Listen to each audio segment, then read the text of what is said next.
DaShannon Lovin, your friendly librarian, and I'm back with some book love, so let's chat. It's been too long. Shock and surprise. I'm pretty sure that's my tagline. Is that what they call it? Like your intro. So it's been a few months since I've been able to film a book chat. So I have a lot of books to talk to you about in my what have I been reading since I've last talked to you. And I'm pretty excited. I have had a great reading year. Lots of 5 stars since January, which the last video I think I did January, February, March. I'm pretty sure it was something like that. And it was actually my best performing video, so thank you for that. So it sounds like I might have some new subscribers, some new listeners or watchers, however you experience the book chat. So I just appreciate you being here. I hope you enjoy these book chats as much as I do. I love the sun coming in this window. I never get to film like this time of the day. It is about 8:30 in the morning here in the summer, finally summer, and every video I talk to you about. I can't wait till summer. Here's all the things that I'm gonna do on my booktube. And here we are a couple of weeks into summer, and I'm just now sitting down to talk to you, but that's okay. First off, let's cover what am I drinking this morning, because it is 8:30 in the morning. I'm actually drinking this, which is the London Fog Latte. I've talked to you about Brown County, Indiana before. It's Nashville, Indiana, not Nashville, but Little Nashville, because there is a great independent bookstore there, but there is also this independent tea seller that I love. It's called Sweet Tea's Tea Shop, and this is the London Fog Latte, and it has everything in it so that it has these little pods, and you just like, I do it with, I don't have a Keurig anymore. I can't remember what it is that I have, but it operates kind of like a Keurig, and you can just run water through it because I drink a lot of coffee and tea. But it has these little pods that have the sweetener, the tea leaves, and anything else that you would need in it to make a London Fog Latte. Now, I have several of her drinks. There's also a blueberry latte, a blueberry lemonade. I feel like there's something else that's back there. Oh, a Christmas orange spice during Christmas time. And I just like them. I don't drink them all the time, but every once in a while I get one of these. I also like to gift them and put a little pod in someone's little gift bag. So just shout out to Sweet Tea's Tea Shop in Little Nashville, Indiana. I absolutely love that place. So this London Fog has black tea, cornflower petals, bergamot flavor, blue lavandin, English and Portuguese lavender, vanilla powder blend, and sugar. There's sugar. It does contain dairy and caffeine. So let's get it started. Another little drink that I did want to highlight, my sister gave it to me for my birthday. It is from Scout and Cellar, and it's Bookbinder's Apprentice. It's a red wine from California, and the label has a little bookshelf on there. And once again, once I start the video, this is what the table always looks like as I'm getting ready for my book chats. I have books that I've read and I want to talk to you about. Books on my to be read list. I think that's both of these. I have some book club books. I did some major book hauls, and I will try and be fast about those today, but again, no promises. Just hang in there for as long as you want and then either come back or don't. But it is what it is. God, got a lot to show you. So let me get this cleaned up a little bit. Okay, so I feel like that kind of gets us cleared off a little here. I just have the stack of books that I've read since the last time I talked to you sitting here. I have some new glasses, and gosh, they look a little different in the reflection of the video coming to me, so I hope you like them. But this is always where I start on my booktube, with all of the books that I've read since the last time I talked to you, which I think was about in April, and I am sitting at June 16th, I think, right now. Sorry about that ring, but that was one of my students who just got a full ride to Ohio State. I am so excited for him. He shared with me his offer and just wants to, share with me that he's pretty sure it looks like a full ride here. So here's a little free piece of information. When I was in the library, I worked a lot with the seniors preparing to go to college or preparing for the next step.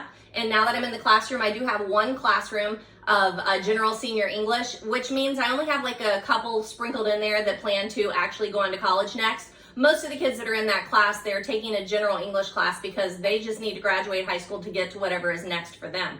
This guy, though, is going to Ohio State.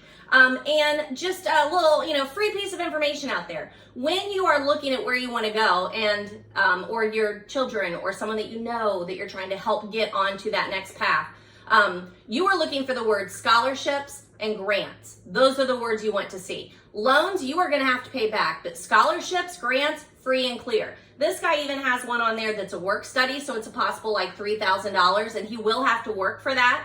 but they will place them in a job on campus. And a great thing about work study is that most of the time they work around your schedule. So I did about 20 to 25 hours of work study when I was in college. I worked in the admissions office, and it was basically like putting things in envelopes and filing papers and writing things, transcribing things, that sort of thing. So super, super easy. And I would pop in between classes, or I would work. Dadgummit. All right, let's mute that so we don't get interrupted. And I know that was kind of a segue that has nothing to do with books, but it doesn't matter. It's a freebie. If you have someone who's going to college or trying to make that next step, especially if they're a first generation college student, just be there. I mean, I remember when I was a first generation college student, and I didn't know how to do that at all. I just, stumbled around, and that was back before the internet.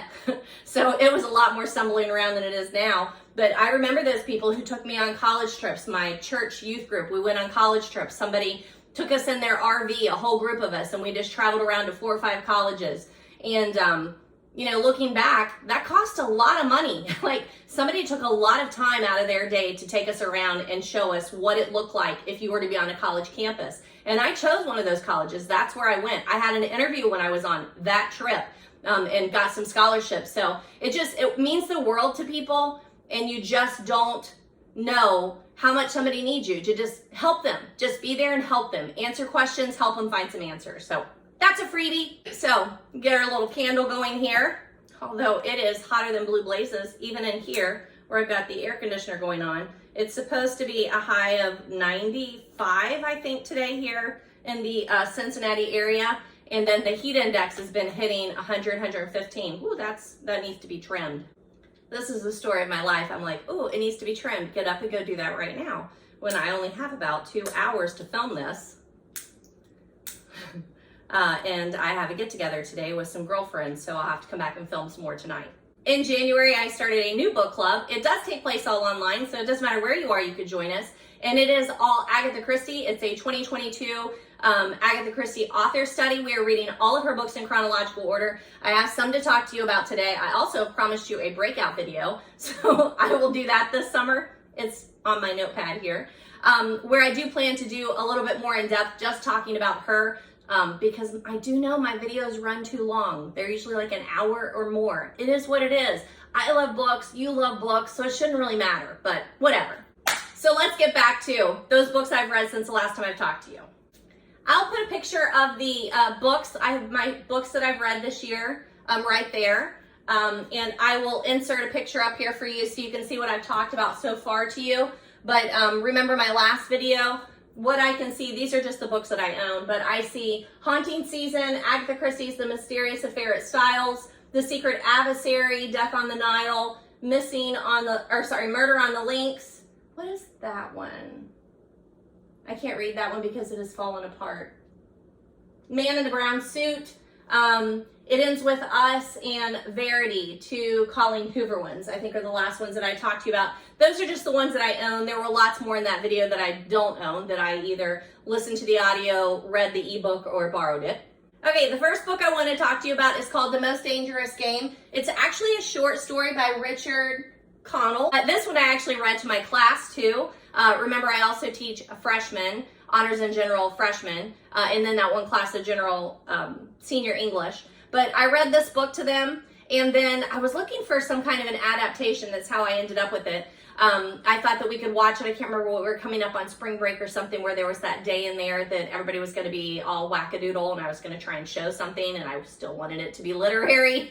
But there is a great adaptation of this with Liam Hemsworth on, I think it was on Roku. Yeah, it was on Roku. It's a series. I was not able to show it in class because it is not classroom appropriate, in my classroom anyway. You know me, no censorship, no judgment, show, read whatever you want to. But this one I couldn't show. It was made back in 2010. One of my kids alerted it to me. But then again, like I said, we couldn't watch it in the classroom, but my husband and I binge watched it in 2 days. Super, super good. Sticks with the premise of the story. Very well done and modern. They take liberties with it, but I mean, honestly, it sticks with the premise of the story, and I really like that. So the premise of the story in the actual book that I don't have a copy of, I had a copy from our school library, and it was illustrated, which was kind of nice. But of course I had to turn that one back in. But the premise of the story is that there is a hunter on a yacht, and he is sailing to his next destination. And on his way there, he falls off of the yacht and swims to an island, a nearby island. And on that island is an interesting character who does a little hunting himself. And the main character, Sanger Rainsford, meets this General Zaroff, and they have a conversation, and General Zaroff tells him, like, this is how it's going to work on my island, so you can get with the program or not. And then it is definitely a story of survival and ethics, and just the whole turning the hunter into the hunted. Super, super good short story. You could read it very easily in a day, 2 days maybe, depending on your reading. Again, no judgment. But super, super good. I really enjoyed it. And I really enjoyed watching the series. I'm sure this is a classic that I read growing up in school because it was identifiable to me. But it's a great example of a narrative, a great short story, the plot line. It has all those things in there that are good teaching points. And then there's a ridiculously good twist at the end. My kids didn't really like the twist at the end. They were like, wait a second, what just happened? But I really liked the twist in the end. And in the series, there is a twist in the end of that too. I hope to get more books by the creative company. That's who published this particular one, because like I said, it was nice and illustrated. It was in a very manageable book, and I think that my kids would read more of those short stories, so I plan to get some of those. The format of the book is really cool. So General Zaroff tells Ransford what he has in mind, but Ransford is not game. Well, not yet. I do highly recommend this book by Richard Connell, The Most Dangerous Game. The next book that I read was by Paige Shelton. It's a cozy mystery. It's to Helvetica and back, and I really don't know if I'm saying that right, but that's a font, so it's a punny title, which I love cozies, and I love punny titles. I read this one for the YouTube book group, Killing Time with Cozies. I shared that with you before, but I'll put it in the show notes. They're working their way through this series by the author Paige Shelton. So I listened to it on audio. It was well done. I gave it a 3 out of 5. Sorry, my Most Dangerous Game was a 5 out of 5. I gave this audio a 3 out of 5. I like Paige Shelton. I listened to another one of her series, The Cracked Spine, the Scottish Bookshop series. I really like that when I started listening to that because I was looking for something about Loch Ness, and it came up and it was a cozy, so I'm like, obviously I'm here for that. So then I went back and listened to Cracked Spine, of Books and Bagpipes, and then Loch Ness again. And I really enjoyed that series. This one, it was okay. I do follow the author on Goodreads. This particular one does not take place in Scotland. It takes place in Star City, Utah, so maybe that has something to do with it too. There is a shop called The Rescued Word that the main character, I can't think of her name, she is running the shop with her grandfather, and they work on typewriters and such, like stationary kinds of things. It's in a ski resort town. Has a little bit to do with antiques. I just felt like I enjoyed the story. Like, again, listening is a little bit different of an experience, especially in a cozy. So I enjoyed the story, but then I felt like when it got to the end, it just rushed the end, and she started throwing in different characters and different details that it felt really rushed. I always enjoy stopping into the YouTube book chat, the Killing Time with Cozies, for a little bit of bookish conversation. And especially when they do the read-alongs, like I want to be able to talk with them about that. I have an old typewriter in my classroom, and I always question myself as to why I'm doing that, because the kids love to come up and, it's right at my desk, not on my desk, but like on a side desk. And if they're waiting in line or something, they'll, play on those keys. It does not work. It's broken. I need to get it fixed. I'm imagining that will be a gajillion dollars. But the ribbon is torn, so there's no ribbon on there, but they can still type on the keys, and they just love that tactile, like, playing on that thing. So I did tell them, but again, I've told them this every year, that I will look into getting it fixed. And I always wonder, is there a shop like this? I need The Rescued Word. I need a place like that to see if I can get that typewriter fixed. So I don't know that I would necessarily recommend this particular series. It's called the Dangerous Type Mystery Series. Of course, I read all 3 of the first ones because we were talking about them. But I do really recommend that Scottish Mystery Series. I really liked that one, the Scottish Bookshop series. I've also talked to you in videos, looks like videos 13 or 2, 13, 14, and 15, and 18. I talked to you about that series. And I've also talked to you about another book that I have by Paige Shelton called The Merry Market Murder. It looks like it's on my holiday shelf to read this Christmas. I must have picked that up somewhere. That's always nice whenever you are at the thrifting stores or secondhand bookshop or garage sale or whatever, and you recognize the authors that you've been reading before, and you're like, oh, well, I'm just going to go ahead and pick that up because I might like that one too. All right, the next one, I actually have a book to show you. It's Agatha Christie's Poirot Investigates. This was the next one in our chronological reading. I love this cover. I started getting into a little bit more of the cover art. And when I first started doing this Agatha series, I thought that all of my books would match and be on the shelf and they would be pretty because, it would be like a set. But because these started back in 1925, there's so many different ones, and because I don't just go and buy a book when I'm getting ready to read it, I've had a lot of these books. People give me a lot of these books, or I went to the used bookstore and bought the titles. All of the books look completely different, and I am okay with that. I'm perfectly okay with that. But it is interesting whenever I'm getting ready to read the next Agatha Christie to look and see what that book cover looks like. And I love this. And this is actually on several of the other book covers too, but not any of the ones that I have so far. So this is a collection of short stories. And this is why I really like doing that series. When we started, when we put this on there and said, here's our next read, some people had, I think some people had 10 short stories and some people had 13 or something like that. And I'm like, how can that be? It's a book. How do they not all have the same ones? But it's because Agatha Christie obviously had British publishers. She had American publishers. This book started back in 1925. And then, it's been republished how many times since then, because she has sold, 400 million copies or something ridiculous. So it just depends on which edition you end up with as to what stories are there, but they are in order. So it's the first, mine has 10, 11, 12, 13, 14. So it has 4 more than the other one, I think, that some of the other people were reading. So this was a little bit different because all of the books that we've read so far by Agatha Christie have been novels, and this is short stories. So it was very rushed. Still really enjoyed it. Still Poirot, who I am still a big fan of. I love how he tells the story, or Hastings tells it for him. Most of these, I think, were narrated by Hastings. But what I'm really enjoying about reading all of Agatha Christie's books in order, you get to see how an author evolves. So we read her first one, and now, on whatever number this is, I don't think I have the number 3. This is the 3rd Poirot one. And you get to see how they evolve, how they're changing, how they're figuring out what they like to do. I love her vocabulary, most of it. She also has some racist things in there. It's a little bit dated. Not this particular one. I don't remember seeing too much on this one. But some of her books do have some comments in there about how she describes a character. I feel like we've talked about that before, and that's a story for another day. But I really enjoy how she tells a story.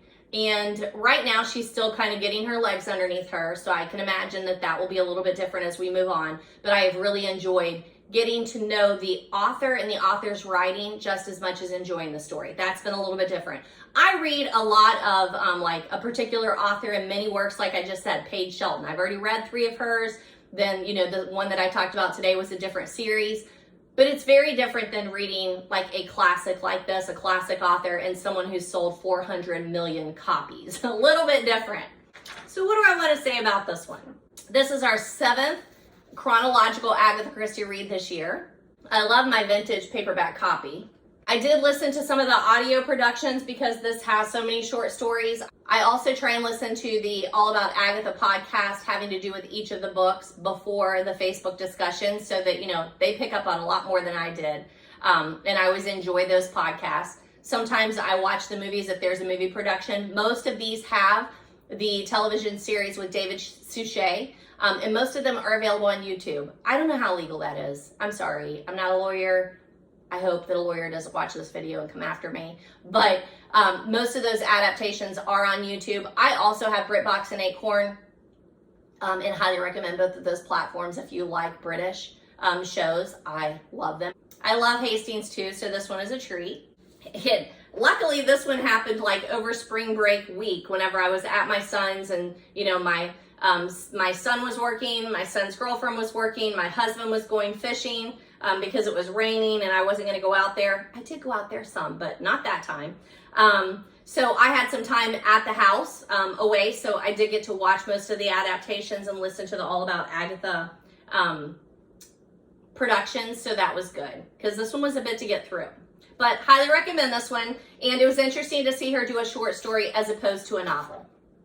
Now, I've probably talked to you about Agatha Christie in every video, but I know that I've talked about her in the student video 1, adult video 2, and then 11, 13, 14, 15, 18, 20, 24, 25, 26. So, you know, a bit of an Agatha lover. Even before we started this book group, I talked quite a bit about her, and that's what led me into saying, you know what, I want to focus on this one author and get to know her. And that's one of those like reading projects that you might want to consider. I can't think of the name of the podcast. Oh, the She Done It podcast.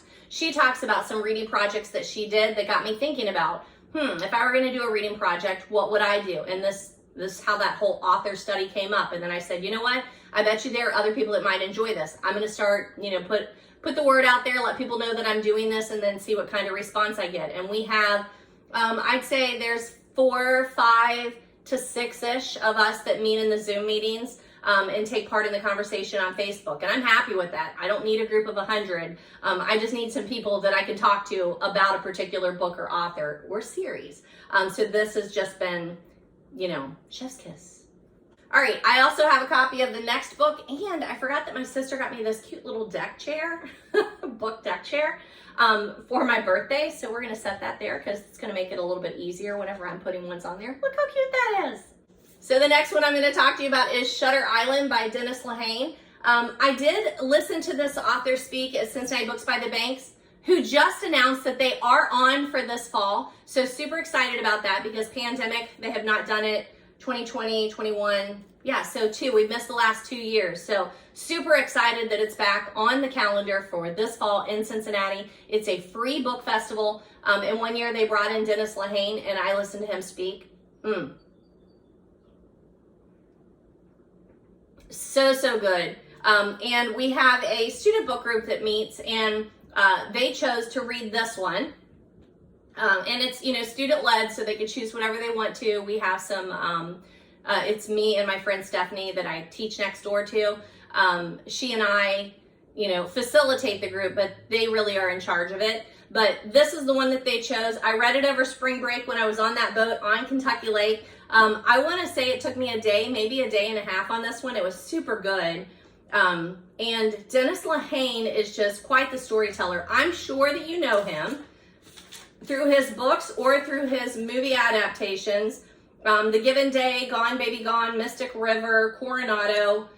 He also has a collection of short stories, but he is known for talking about that Boston area, which is interesting. And I just really enjoyed this. This is the true definition of a thriller. It is a psychological thriller. I knew that going in. I knew, like, I remembered, I don't think I had seen the movie, but I had seen clips of the movie. I had heard about the movie. I had heard about the book. I knew there was going to be something, but it did very much shock me in the end. If you like those ridiculously crazy endings, this is it. Great thriller. I think I have some other Dennis Lahane books too. It says I have Moonlight Mile. Ah, I see it. It looks like I actually have 2 Dennis Lahane books. I have Mystic River, which was a great movie. Again, I'm pretty sure I saw that one. And then Moonlight Mile. So both of these will be on my to-be-read list, along with having read Shutter Island. I do also have a note that I made when I was listening to Dennis Lahane speak that time down at Books by the Banks that says that he recommended Mona Lisa by Neil Jordan. And then maybe is it the movie On the Waterfront with Marlon Brando? I feel like those are my notes. I can't really read my notes too much. But the Shutter Island is set in 1954. There's a U.S. Marshal, Teddy Daniels. He is working with this guy, Chuck. I can't remember what his last name is either. But they are headed over to the Ashcliff Hospital. It is on Shutter Island. It's a psychological hospital, and they are headed over there because someone has gone missing. So Rachel Solando has gone missing. But while they're on the way over there, there's a hurricane taking place. So you have not only that conflict between man and man, but that conflict between man and nature. And then, like I said, majorly psychological novel.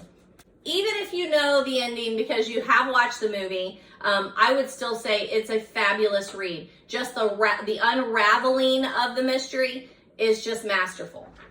I would say it's one of the best endings that I've ever read. So, highly recommend Dennis Lahane's Shutter Island. I'm looking for my rating and I don't see it. But I would say I probably give it a 4 out of 5. Ratings are important anyway, right? So I actually borrowed The Couple Next Door from a student. It's by Sherry Lapena. And I feel like I picked up a copy of it somewhere, so it might be in my book haul stash. So we'll see if I come across that one. I'll be able to show you the cover.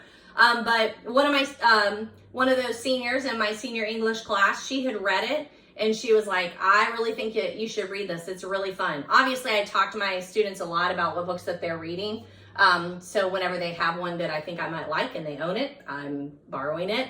And this one, I rated this a 4 out of 5 because, again, psychological thriller, super good, super fast read. I think I read it in a day or so.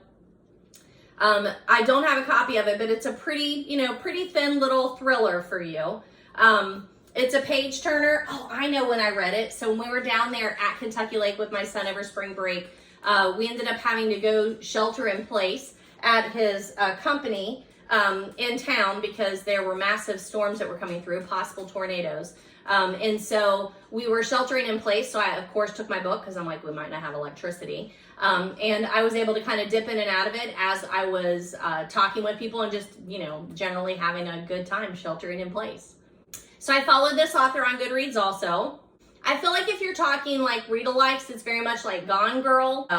Shelter Island is way more literary. That would be a difference that you would see if you're talking about these two psychological thrillers. Shutter Island is very much more a literary book, whereas Couple Next Door, she is literally just trying to entertain you. And it is super fun, well written. I'm not saying it's not well written, but I think that Dennis Lahane is working on his characterizations and in his plot lines, he's trying to be a little more literary. I'm gonna guess that he probably wins literary awards. I don't see it on here, but I'm gonna guess that he does.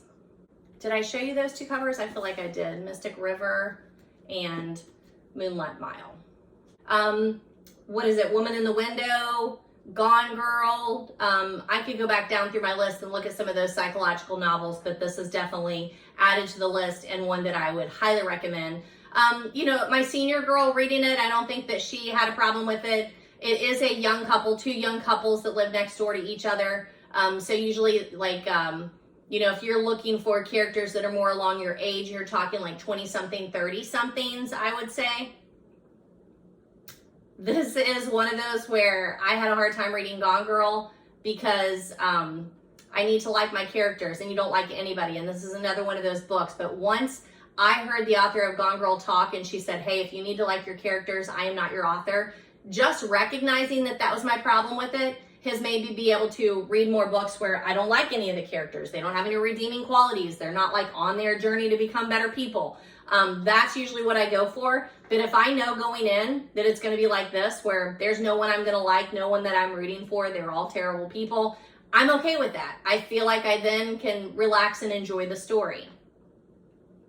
It becomes pretty clear pretty early that you have an unreliable narrator in this one. She tells you how much she's struggling.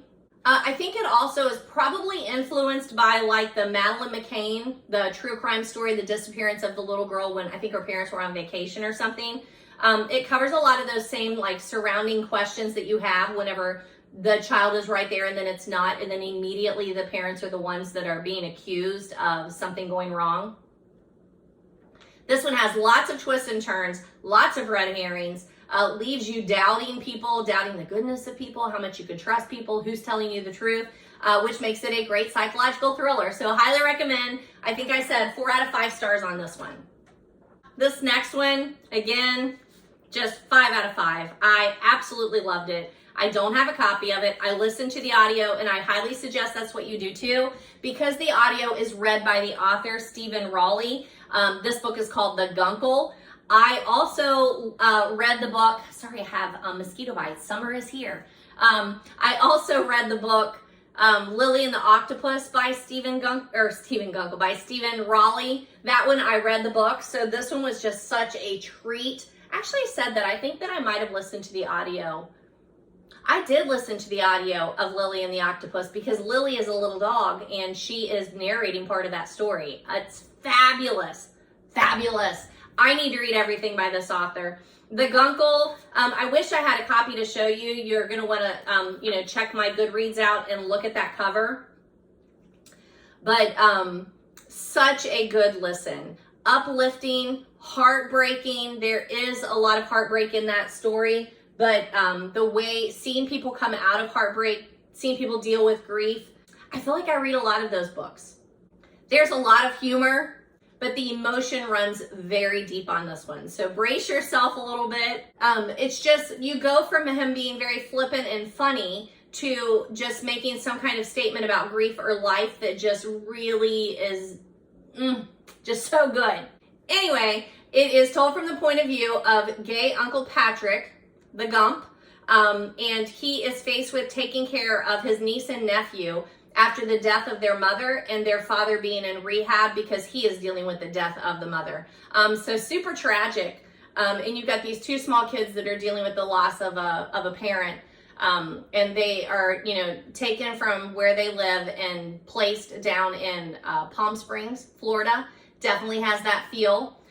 Their gay Uncle Patrick, their Gump, they're not super close to, and he is kind of reconnecting with them. And he is dealing with the loss of not only his sister-in-law or sister. How did that work? I can't remember. So I feel like it's his sister-in-law. Nope. Anywho, whatever it is, he also has lost his life partner within the last few years, and that was very tragic also. So this is not a guy who either has children or has ever planned to have children. So having his niece and nephew with him during the summer is just different.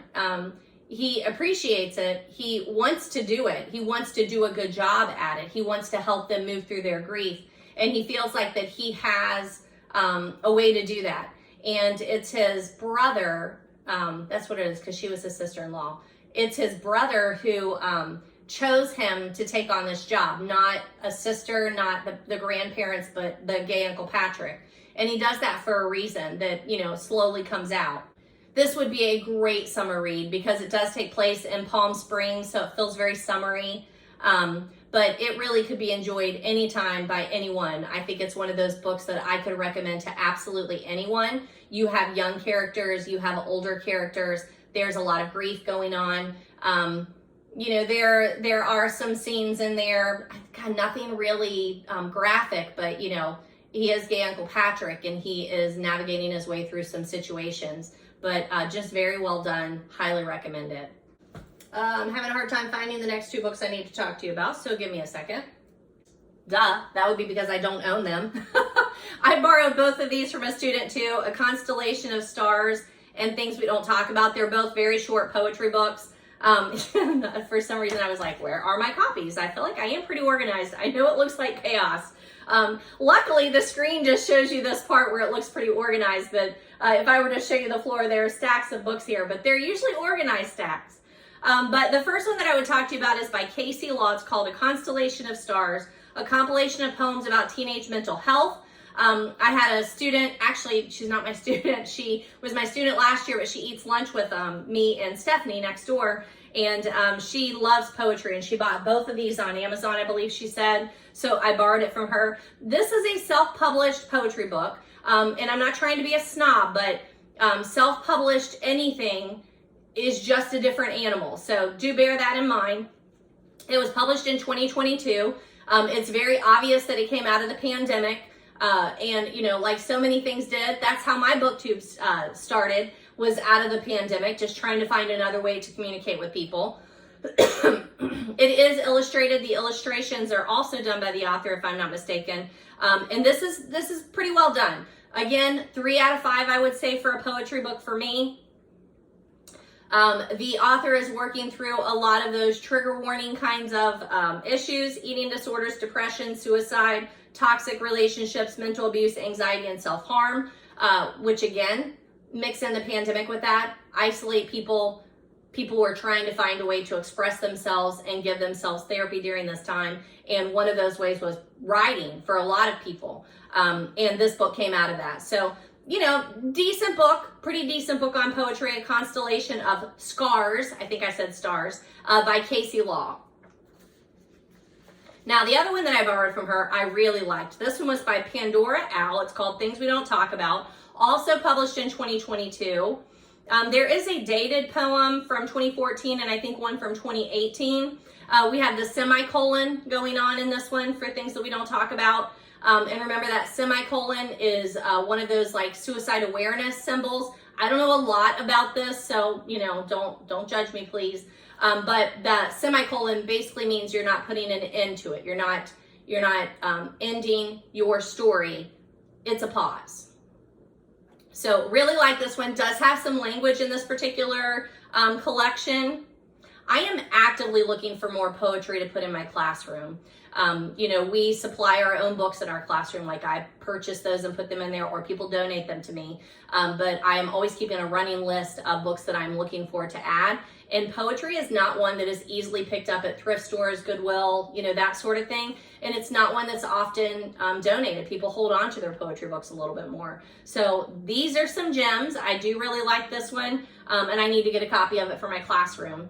There are some real gems in this particular one. You know, it's a series of poems, so some of them might be a little more forgettable than others, but then there's some real gems in this one. It definitely gives us a lens into that world of young adults who are struggling through the pandemic to deal with that isolation and just like life and growing up. It's hard enough anytime, but when you threw in a pandemic and isolation into that, and just the world really, like it always feels like when you're a young adult, like, you know, that the house is burning. So throw into that the fact that we really wondered if it wasn't, and a lot of these emotions came out in this poetry. So just really spot on. Highly recommend this one. I gave this one a 4 out of 5. All right, next one is another Agatha Christie. Whoops, is this the right one? Yes, The Secret of Chimneys by Agatha Christie. I picked up this book. You've already seen it in my book haul from the Book Rack used bookstore in Murray, Kentucky. They call this the leather edition. I think it might be pleather, but that's okay. I wasn't sure if I was gonna like this edition actually, you know, because it is a hardback, it's a bigger size, and I actually really enjoyed it. It was a little bit easier while I was reading to handle it, to, you know, just hold it. I'm starting to learn a little bit more about the difference in mass paperback, trade paperback, just the hardback, the different versions, and I am enjoying learning that. But this is the Agatha Christie Mystery Collection, and the book that we read was The Secret of Chimneys by Agatha Christie.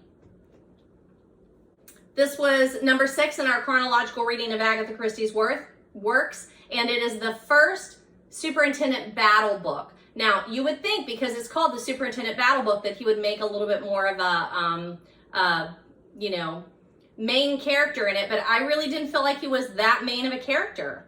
It definitely was not our favorite read. It was one of those that, like, you know, we started out reading the Agatha Christie's and we're like gung-ho, everybody's so excited to talk about it, and then we're reading this and people are like, I'm not sure if I even like this. I like how Christie is changing up her game with this one. It is not as craftily written as her previous books, but it did keep me on my toes. This is more of a thriller, and the characters just aren't as likable. This one also just does not age as well. Remember when we talked about like racist comments or the language being dated? This one's a little more dated. I'm sure they made sense at the time. You know, Christie is from the affluent upper class, so you do see some class issues from the beginning of her writing through this one.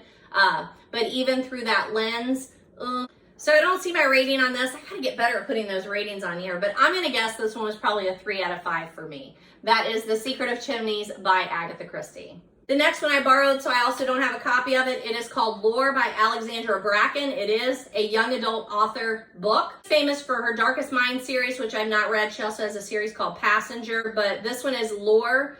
Bind Your Fate to Mine. It is very much a page turner, maybe a little bit too much for me that at the end of every chapter something big happens, so a little bit more like anxiety increasing for me, so that, you know, like James Patterson is often like that, like every chapter at the very end ends on a cliffhanger, which of course makes you continue reading and makes their books very fast. This took me a long time to read though. I don't have a copy of it here for you, but I want to say it's like 500 and some pages. Like it's a hefty one. And it's also fantasy, which is not my given genre to read, but I really wanted to read this one since Book Talk has talked about it for a long time. I've wanted to read it. And then when she had a copy of it, I'm like, I definitely want to borrow that and read it, but it took me way too long to read. You move back and forth through time because it is set with lots of mythology, Greek mythology going on? Pretty sure it's Greek mythology. But you're moving back and forth through time because you are following like a family, like a bloodline. There's a little bit of language in here, not that much. There are a lot of really beautiful sentences. So whereas maybe it's not a literary novel, it is a young adult fantasy novel, but it is pretty literary.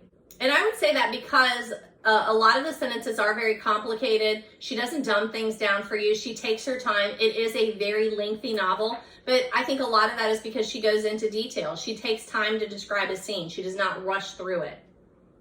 But brace yourself because it is a lot. So I'm going to read this one because it gets a little complicated. The Agon comes every 7 years, and you'll need to learn what that is. And I did have to take notes on this book, which I am happy to do. I love note-taking in novels.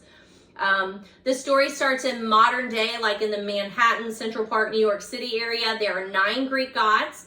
And with lore, Peronius, Melorna, Golden, daughter of Demos. So she has lots of names, so you have to figure out who she is. She is an immortal, and she has a guardian, Gilbert. And Gilbert has left everything to lore, and you have to find out why she has a guardian, where are her parents. So again, the story just takes time. She has a great mortal friend. His name is Miles. We meet her childhood friend Castor and his relative Evander. Then there's Achilles, Athena, a goddess who lore binds her fate to. And again, you have to learn all these things, and that's what makes it fantasy and so masterful. We learn about the house of Cadmos, the false Ares, Aristo-Cadmos, and he's the one who killed Lore's parents. Then there's Hermes and Wrath, the new god. I know I told you I wasn't going to tell you, and then I tell you, but that's okay. It doesn't ruin anything because it's so complicated. You need a bit of a description. Lore's great-grandfather was bound to Dionysus, which is Zeus's son, and an old god who needed protection against the Cadmites. If this doesn't turn you all off, then you know this might be the book for you. This is an easy one when I'm book talking, then I'm like, listen to the next few minutes, and you will know it either is or is not the book for you. Now, the language, the writing might make it hard for anyone to like just cut it down into a shorter book, but it just took me way longer to finish than it should have. But again, that's reading during any school year often is, you know, very cold and hot for me. Like I started reading it, I liked it, I sat it down, I picked up something else that had to be done for a book club or, you know, whatever. And then I would go back and I would pick it up. And I think that this is one of those books that you should start it and you should finish it because it is so involved and the details are so important that it's hard to keep up with if you don't really, really focus. This is not a dip in and out of kind of book. So I don't know what I rated it. Probably, I'd say a 4 out of 5, I'm guessing. Okay, and then the next 2 books that I read were, again, the Paige Shelton ones. They were audio listens, cozy mysteries for me. They were in that same series that the YouTube Killing Time with Cozies is listening to or reading together. I shouldn't say listening to. So it's in that Dangerous Type series. This one's called A Bookman Dead Style. That's the number 2. And then number 3 is Comic Sans Murder. So again, they take place in Utah. They are centered around the store that the main character and her grandfather run. I think the main character's name is Claire. I do feel like the second book was a little bit better than the first. It's an easy listen. You know, these are the books that I listen to when I'm going around the house cleaning or cleaning off the table or going through paperwork, paying bills. Super easy to listen to these cozies. And I don't feel like I'm missing something. Like, you know, I can kind of float through a cozy mystery, especially maybe one of these, and not feel like that I'm going to get to the end and be like, oh my gosh, did I miss something? Because you can dip in and out of it. Super easy listens. And I really enjoy the narrator, the audio narrator. Is that called a narrator? You know, you don't get too many details about how they're fixing the typewriters or what it is that they're doing in the shop. You just kind of get an overview of what the shop does, and when the customers come in, like what are the jobs they're asking them to perform. And that's enough for me in this one. One of the reasons I really like Kate Carlisle up here, she has a main character who is a bookbinder, and it does get very detailed, and it's something that I'm interested in. So I don't know how much I would be interested in fixing typewriters, but I do like that this one just kind of dabbles in it. And I think by the time I read the third book in this series, I feel like that she was starting to throw things in there that will come back into play later in the series. And I will continue this series. They're all about 3 out of 5 for me. They're easy listens on audio. I don't know that I would take the time to read them if I had them in print. So the next one was a fun one. My cousin actually sent it to me in a box. I had done a little shopping when I was down visiting her the last time during, oh my gosh, it's been almost a year. And I had left some stuff down there, and she put it in a box and mailed it to me and threw this in for good measure. It's called Flipped for Murder, a Country Store Mystery. Revenge is on the menu. It's by Maddie Day. This is the first in a new series.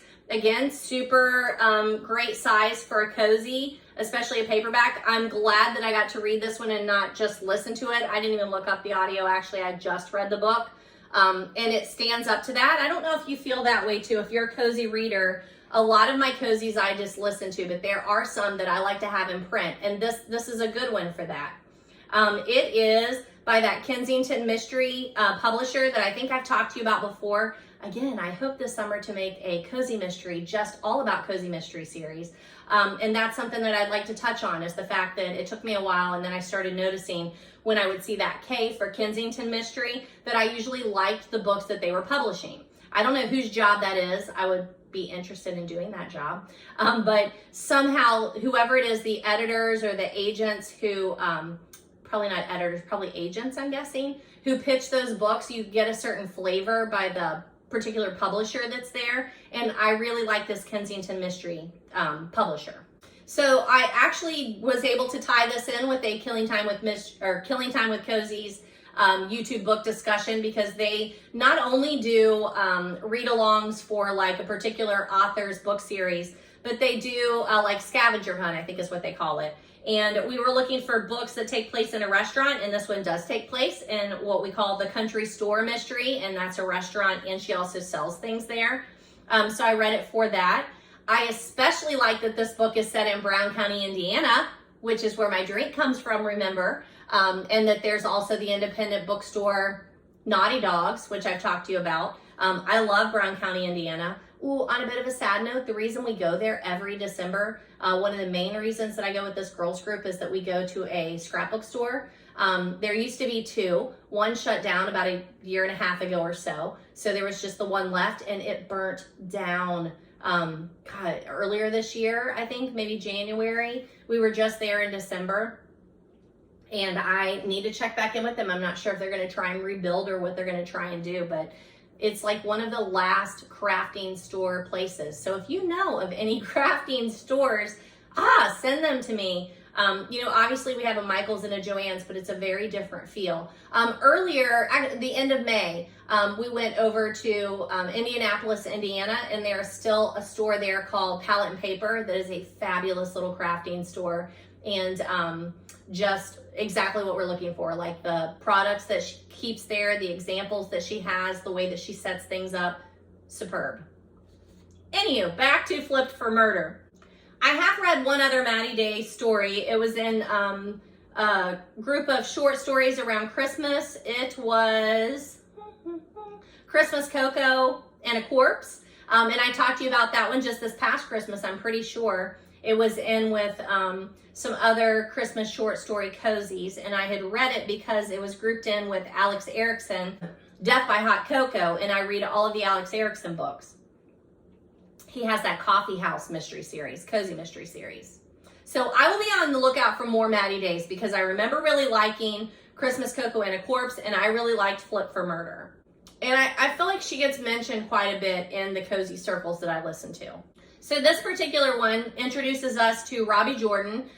She is a recent returnee to the little town in South Lick, how about that, which is close to that Brown County, Indiana area, close to Little Nashville. She opens up this country store / restaurant, and it's becoming like a pretty popular spot. And then of course somebody gets killed right outside, I believe, of her restaurant. But the person was recently in her restaurant, so it casts that shadow. So she needs to, figure out what happened so that it can relieve her store of undue bad publicity. In doing that, she needs to keep herself out of suspicion because, she fed this person not long before she died. And then in addition to that, there's a lot of small town things going on, some dramas, some family secrets. One of her family secrets is especially interesting, and I think it's very well done. It is a bit long probably for a cozy, but I really like that length. So I highly recommend this one. God, did I not? Again, I don't put I would say I probably did a 4 out of 5 on this one because I think it's better than most cozies that I read. Better than average. The next book that we read for book club, and that is Green Lights by Matthew McConaughey. It is a kind of memoir-ish book, but more than just a memoir, it kind of is like a scrapbook because he puts in, there are lots of pictures. And then look, if just the whole design of this book is worth getting your hands on a printed copy, but inside he has photographs. He tells you what the photographs are. The whole book has illustrations. It has little snippets. They look like they've been pasted in there. Sayings, poems, journal entries. It's just super interesting the way that the book is formatted. We did this for a book club. My staff and friends book club did this one. Most of us listened to the audio, but then even after I was listening to the audio, which is read by Matthew McConaughey, I knew that I needed the print copy. Again, Stephanie was like, look, I think there's some things in here that we can use. The way that he tells a story is just really interesting. And it's very stream of consciousness. So it's kind of linear, but he really goes off on lots of tangents and just throws in weird stories of his life. And you get a pretty accurate picture of who he is in this book. We had a great discussion, one of our best discussions, discussing this book because of how people enjoyed the book, audio or print. So the ones that listened to audio and hadn't seen the book, I had my book and we passed it around. And there's some there are photos that you need to see. Some of his poems that are in there. When we talked about him playing for the Dallas Buyers Club, he puts a picture in there. I know I've seen this picture before, but it's just how emancipated that he was, how he completely transformed his body for that role. And then him talking about how he went from being just playing goofy characters to where he wanted more serious roles. And how do you do that in Hollywood? So lots of Hollywood talk in here. He falls in love during the course of telling you the story. He has kids during telling you the story. So you get lots of that. You get some background on his family, his mom and his dad, his brother. So just a really, really interesting read. I highly recommend it. I highly recommend that you also check out the audio where he's reading it to you. He has some raunchy stories that are in there. So, that was mentioned during our book club too. So go throw that out there. But again, it's very Matthew McConaughey. So if you know who he is, I think you know what you're getting into.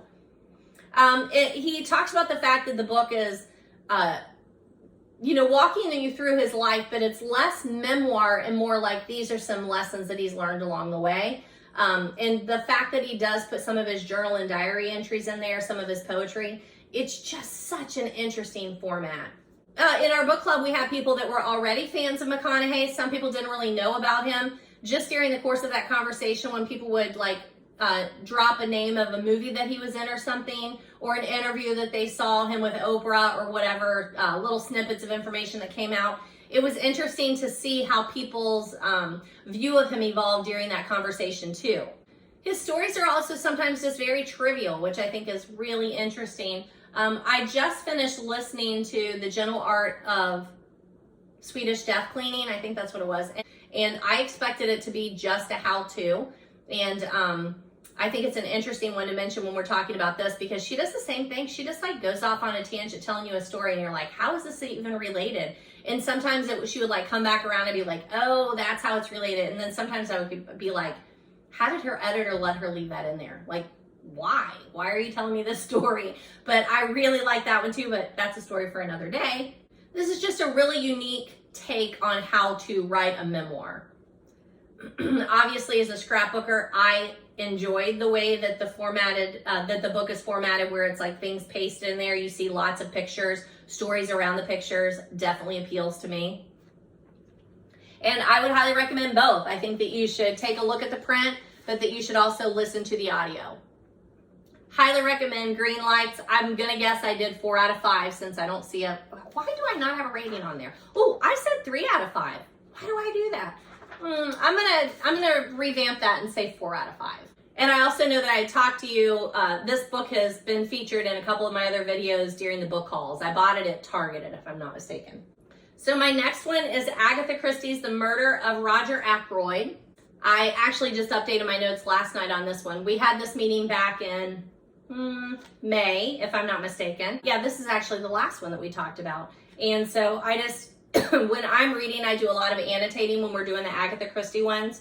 I like to underline the characters. I like to underline the vocabulary. Doesn't necessarily have to be a word that I don't know. It might just be like a word that I want to throw out there. Punctiliously, that one, punctiliously. Or maybe it's a whole passage. Poirot carefully straightened a china ornament on one of the bookcases. Be sure there was a reason, he said over his shoulder. So just, I make little notations, and then I like to go back and put those notes in my Agatha notes that I share them with the group after our discussion, and I add in some of their details also. So really, really enjoyed this one. This is one of the better ones, The Murder of Roger Ackroyd. So I actually had read this one before, so this was a revisit for me. This is our number 4 Poirot by Agatha Christie. After Styles, Links, and Poirot Investigates, the short stories. I read this back in September of 2014, but I did reread it. I think I listened to an audio of this one too, and of course I watched the TV adaptations with David Suchet. David Suchet, obviously, he is the Poirot character. So the ones the Agatha Christie books that has Poirot as the main character, I always go and look and see if David Suchet did one or if there was something else, because like Death on the Nile, which I think I've already talked to you about. Pretty sure I did. Yeah, I did. There are 2 movies that go with that one. Man in the Brown Suit is not a Poirot, so that one there was an actual movie on Crittenden. Is that how you say the name of that platform? But that was really kooky.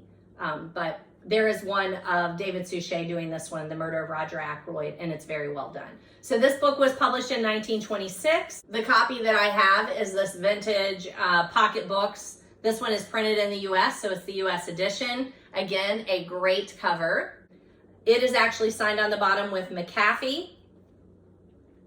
It originally sold for $1.50. It has on the spine, it says Murder and Suspense.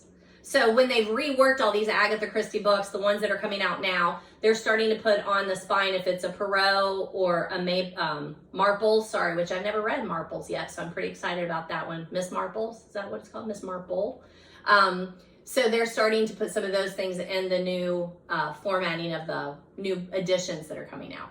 So it's very classic murder mystery. There are about 45, I think, Poirot novels, and this is the 4th one. You have that quaint little English setting, which is, just draws me in. But of course, it's a prime spot for a little bit of murder and mayhem.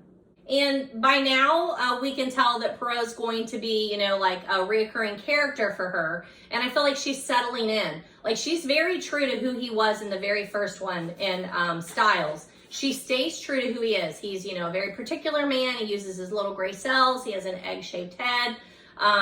He's a snazzy dresser, but very particular about where things are sitting and, things that are on, like if your tie is askew, he couldn't stand that. So she stays very true to who Poirot is. And he comes in to start looking into the death of the widow Ferrers, I'm going to say. And then a very obvious murder of Roger Ackroyd that is then linked to the death of the widow Ferrers. which they're not sure if it was a suicide or a murder or whatever, but he looks into all of this. And Hastings is there. So super good. Love it. Definitely a winner for me. I would say, again, probably did a 4 out of 5 on that. I did 4 out of 5. Just for a little check-in, I have been taping for 1 hour and 40 minutes. I have not even made it through my Here's What I've Been Reading stack, and I have a gajillion book haul books. Okay, but the next one, I loved this book. Now, more than just this book, like I love Louise Penny. She is one of those authors that I want to go back and read everything that she's read, but she actually put this book out with Hillary Rodham Clinton. It's called State of Terror. I borrowed this book from one of our book club ladies, so I am going to take it to my get-together today. That's at the sister of the one who I borrowed the book from, and give this back to her today. Now, once again, this is a pretty serious book. Like, this is no light little cozy, and it is called State of Terror. It is terror, but such a good thriller. I really, really liked it. We'll just move Agatha over here. But before I put it down there, on the back, you've got a picture of Hillary and Louise Penny. Louise Penny is known for the Garmash series. He is mentioned in this book. So they do have a little connection to the Three Pines area, which I really appreciated as a Louise Penny fan. But mainly it is focused on the Secretary of State in an imagined United States here. Hillary Rodham Clinton is definitely leaning on her actual knowledge about that particular position.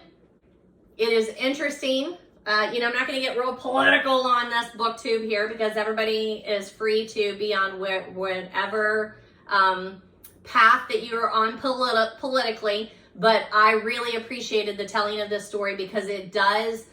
You can see where it has glimpses into what we're going through right now, what we've been through in the last 10 years or so. I'm always worried when a celebrity who is not an author decides to write a book. I'm like, seriously, like, it's like when people were like, oh, I'd love to work in a library and read all day. That is so not what we get to do. You know what I mean? So it's like when somebody's like, oh, you know what, I'm going to write a book. Good luck with that. You might want to, like have your friends read it, but you're probably not going to publish it. You might. I also like that Secretary of State is Ellen Adams. So she's a female in that position. She is working for a president who, quite frankly, does not like her. It does not make a lot of sense why he chose her as his Secretary of State. She actively opposed him when he was running. They're not, just not two people that you would normally put together. They have very different ideas of how to run the world, America in particular. But it's just really believable the way that politics are so crazy, how things come together. I don't feel like I need to go into any background. I think we all know who Hillary Rodham Clinton is, but she just does a fabulous, fabulous job on this one. I also like at the end of the book where they do go and talk to each of the authors, like the about the authors part, and they talk about how they ended up writing this book together. I thought that was an interesting story. And isn't it James Patterson who wrote a novel with Dolly Parton, if I'm not mistaken, here lately? So this is something that authors sometimes do, is pair with someone who is writing a novel about something that they might know. I don't even know what all to tell you about this book. It is such a ride. It just took me a couple of days to read it, even though it's a pretty hefty one. By the time I opened it, because what was the one that I was telling? Oh, in Lore, that's what it was. In Lore, how each of the chapters end like making me anxious. And that was in a fantasy world. So I don't know why it hits me that way in Lore, but not necessarily in this one. And in this one, it is about at the end of every chapter-ish. Another wrench is thrown into the mechanics of this just really tumultuous time that the United States is in. There are bombs that are there that they're dealing with, and there is always a crisis, like one crisis on top of another, and they're trying to figure out how this one started and who's behind this, and then another one would hit.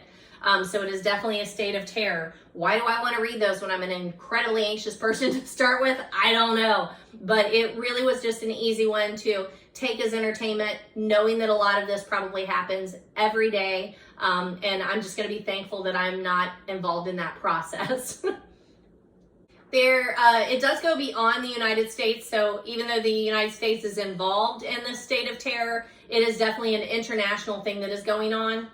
I wanted to read this since it was announced because I am intrigued by Hillary Rodham Clinton, and of course I love to read Louise Penny, so I was interested in how they would make this novel a go, and I think it is a big success. 4 out of 5 for me. Just as in politics and most thrillers, as we're going through the story, it's very hard to tell who to trust. I like these kinds of TV shows too. Like, of course, I can't think of any off the top of my head, but I watch a lot of those series where, like The Snipers, Sniper, I think is the one that, I'm pretty sure that is the title of it, that follows through and you don't know who to trust and somebody's being set up, but you're not really sure who's doing the setup and who's being set up. It has those kinds of twists and turns in it, and I really like that. It keeps me on my toes. And because there's feuding in the administration between, like, you know, the president and his secretary of state, like, it just sets it up for being a very, like, kind of time to start with. But Clinton navigates between the conflict between the parties, the leaders, the families. Their families have a lot of issues going on. Everything's tangled into this one particular danger that is facing everyone. But I enjoy her writing. I enjoy Louise Penny's writing. I'm not sure, you know, like I said, it's easy to tell who was giving what information at what part in the book. But as far as who's doing the writing, I'm not sure about that. But it's a very well-crafted novel. I did have to take notes because it gets pretty complicated, but that's nothing new for me. And I really enjoy books that do not dumb it down for me. Like, you know, in a cozy, I very rarely have to take notes. I might jot down characters or something, but I don't have to take notes. Whereas this, there were many characters that were being introduced. I felt like they were important. It was important to know who was doing what. I really, really liked it. And even falling into that world of politics, you know, I used to be a huge, like, NPR listener. And in the last 5-6-ish years, I'm just like, they talked way too much politics and way less human interest stories and entertainment and books and movies and that sort of thing. So I've kind of fallen off the NPR bandwagon in the last several years. But I still want to keep myself, like, keep my toes in the know. Like, I need to know what's going on, but I can't get so wrapped up in it that I'm just worried all the time that we're headed on this path to disaster. But I can read it in my fiction and I can appreciate it here. And know that there are people who are taking care of huge, huge issues on a daily basis and appreciate the fact that they're doing that work, even though this is fiction. Yeah, here are some of my notes from the book where I just listed down characters, some of their traits, something that they might mention, how they're grouped together, who's the daughter of who, or who's the son of who, or how these two were in the previous administration together. Like, that kind of stuff became pretty important as the book progressed. But super enjoyed it. Highly, highly recommend it. Louise Penny is definitely an author that I want to read everything she writes. I've talked to you about several other Louise Penny books. I'm not going to pull them down and show them to you right now, but I have talked to you about several of her other books. I think this is the first one I've read this year, though, if I'm not mistaken. Pretty sure. They're also really good audiobooks. It's just when you're listening. Oh, Madness of Crowds is the last one that I did, which was phenomenal. And I listened to that, and then I think I had to go and get it, if I'm not mistaken, because it is rather complicated, and I do feel like it's not one that I can listen to when I'm just, like, walking around cleaning or doing whatever. Like, I have to be paying attention. It is one that I can listen to in the car, though, so I don't know if that works for you, but when I'm driving, it's easier for me to listen to more serious books or more literary books on audio. I just can't do that whenever I'm at home cleaning because I get knocked off track.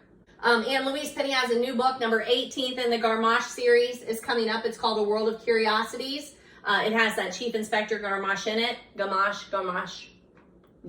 I think. And that is coming out pretty soon. All right, we're into June. That is insane. So those are my May reads, but in June, I've also had a lot of really good reads here. I was in Target with a friend, with my son's girlfriend, and we were just, you know, walking around, spending some time together. It was my birthday weekend, I think it was, and we were looking in Target, and I just picked this book up, and a lady was, like, you know, strolling by, and she was like, it's a great book, you should buy it. So of course I'm like, okay, then I'm just gonna buy it, because I saw this on Book Talk all over. Lots of people have talked about it. It's contemporary romance. It says it right here for the genre. That is not something that I normally read. I enjoy it, but I'm a big like Penny Reid fan. But the last one, I think, or the last two that I read by her, I was just like, they were okay. So I just felt like I needed to kind of venture out in that contemporary romance. It's also one that my kids really like, my students, not my kids. But my students really like, so I'm always looking for those too, like to give them some suggestions. This is more of a 20-something book though, I would think. The main character is third-year PhD candidate Olive Smith. She's in the science field, so I really like that we have a girl who's working in the STEM field.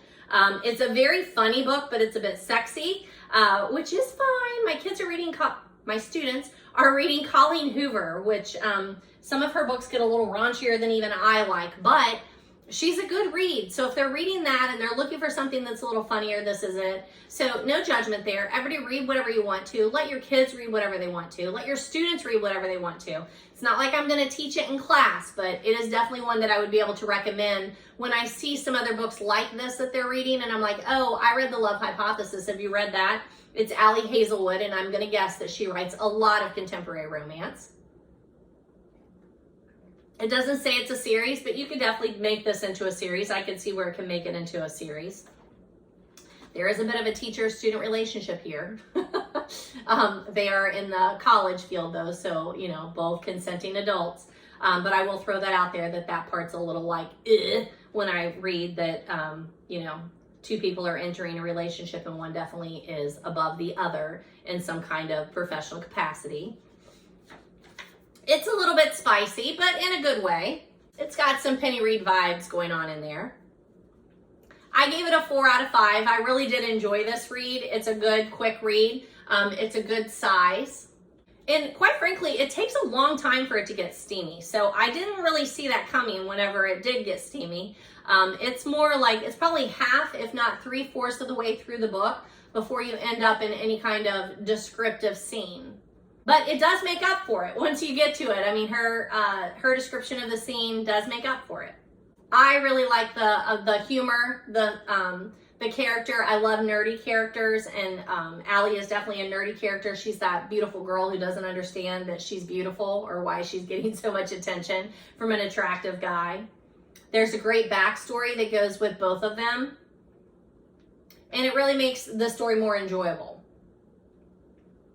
It is that trope of strangers to lovers very quickly, but it's a super enjoyable novel. And it also has the word petrichor in it, which is like the smell of rain. And again, if you're going to throw that kind of vocabulary in there, I will read the whole book to get to a sentence that uses petrichor in it. This is a win for me, a 4 out of 5 for sure. And I'm glad I read a little contemporary romance. My next one, The House in the Cerulean Sea. Why did I not read this sooner? I don't know. This is a 5 out of 5 for me. I listened to it, but I would love to read this book. I will probably have to get a copy and read it. But you know, I'm not someone who likes to go out and like, I know I did this one, but I didn't go into the store to look to buy this book. I just impulse buy in Target. Shocking, I know.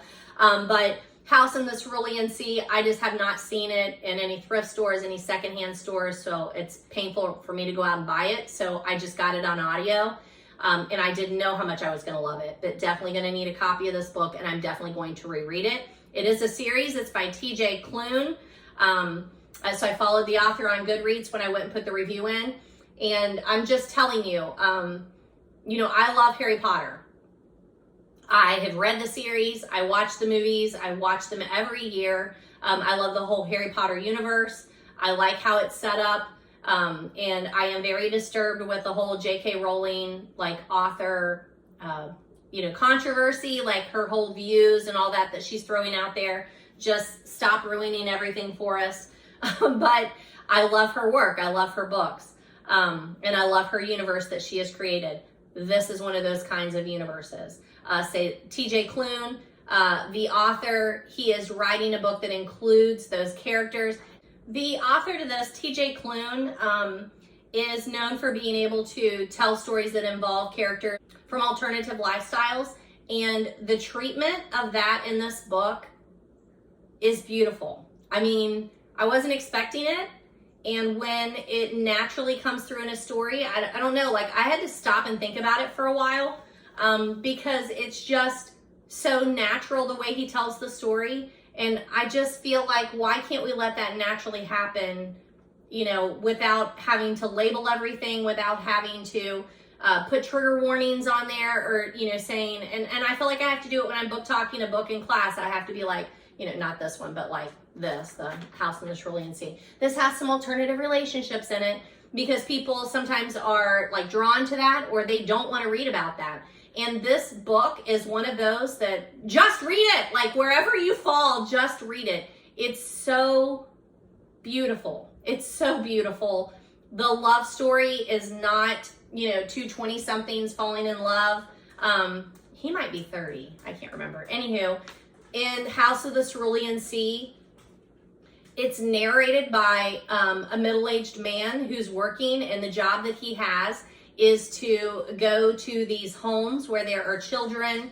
What does he call them? I'm going to let Stella out. They're like adoption homes. I feel like there's a word that they use. I can't remember what it is, because at one point he even points out, like, no one's adopting these kids. Why are we calling them that?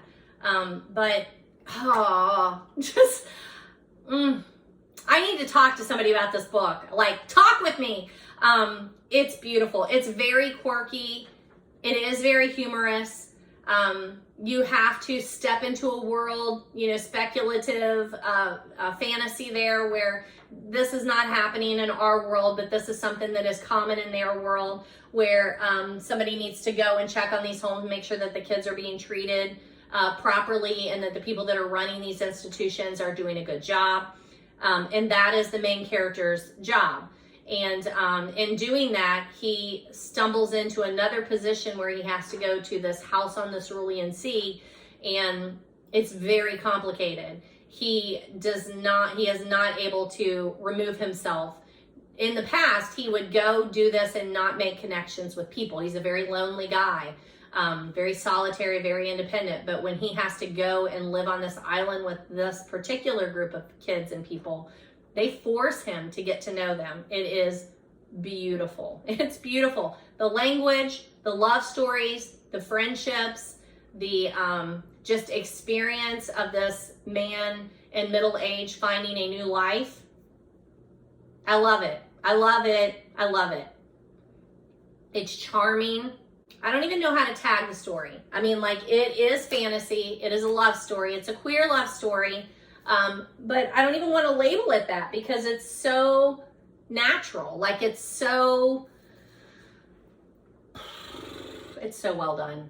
There's some magical realism going on. Like the kids have, you know, when I try and say it, where like the kids have powers, yes, they do, but they're not wizards. They're not, it's otherworldly.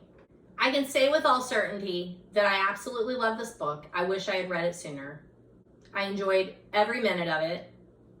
You know, sometimes when I'm reading a book, I'm like, I'm ready for it to be finished. You know, like the story's been told. I feel like I've got it. Okay, move on. I know where we're going here. And till the very last page of this book, the very last like listen of this book, I just didn't want it to stop. So I definitely want to read the rest of the series. I do like that this book could be a standalone. Like, it can end at the end. It doesn't have to go on, but I'm so glad that it does. You know, talking about like throwing it into like saying, okay, it's a love story, but it's a queer love story. Why do we feel like we need to do that? Like, I'm probably going to get slammed on this video by even trying to talk about it. But I think that is one of my biggest takeaways of this book, is that I don't feel like there's a truck or something pulling in. I don't feel like that tag is necessary, that you need to label it a queer love story. It is just a love story, and it's not the main story. Like, it happens in the course of the story. Goodreads actually makes it a gay and lesbian romance, and they do separate that out as a genre. So I think that's what got me started thinking about it. You know, maybe it's because of the cover, because if you do see the cover, it looks like it could be a children's story, so maybe that's why they feel like they need to, we probably need to throw that in there. Just yesterday, on one of my Facebook book groups, somebody like shared the cover of a book and said, somebody gave this book to my daughter and I don't let her just read anything, so has someone read this and can you tell me about it? And I thought, ugh, like why not? Like read whatever you want to. And I guess, you know, age appropriateness, I guess, and it is your prerogative as a parent to decide what your kid reads or doesn't read. But it's just, that whole thing was it's a little rocky for me. The other like surprising thing in this book, I wish I had the cover to show you, but the other surprising thing in this book is that Lucifer is in it. You know, Satan. And again, like, I don't know. It was so surprising when you meet Lucy. And Lucy is a child that is at one of these homes. And then they do say like Lucy is short for Lucifer because it's a boy. And then all of a sudden, like the realization that they have Lucifer there. So it talks about fate and it talks about becoming who you are and the choice of becoming who you are. Just, this book does not look like on the cover that is going to cover so much emotional, thought-provoking things. It doesn't. The whole story is just delightful. The narrator is so perfect I had to actually look up who he was. And quite frankly, when I first started it, I thought, I'm not going to want to listen to this because I just don't think that I'm caring for the way the narrator is telling the story. But it starts to evolve and you realize that the narrator is that character. And that character, this is who he is. He's dry, he's lonely, he does not connect well with people. And then as the story goes on, the way the narrator brings that out in the character, we could talk about just that without even talking about what the book is about. But the narrator is Daniel Henning. He's a performer. When I looked him up, like he has all these other things and I'm like, of course, this totally makes sense. He does a lot of portrayals of characters that have alternative lifestyles. And again, in the story, the main character does not start off telling you he has that, he is attracted to the same sex. So like little things pop in there that you're like, And like, just read the book. But when you're reading that and you start thinking about how that mirrors true life, the way his experience mirrors true life of people who just are not in relationships, period.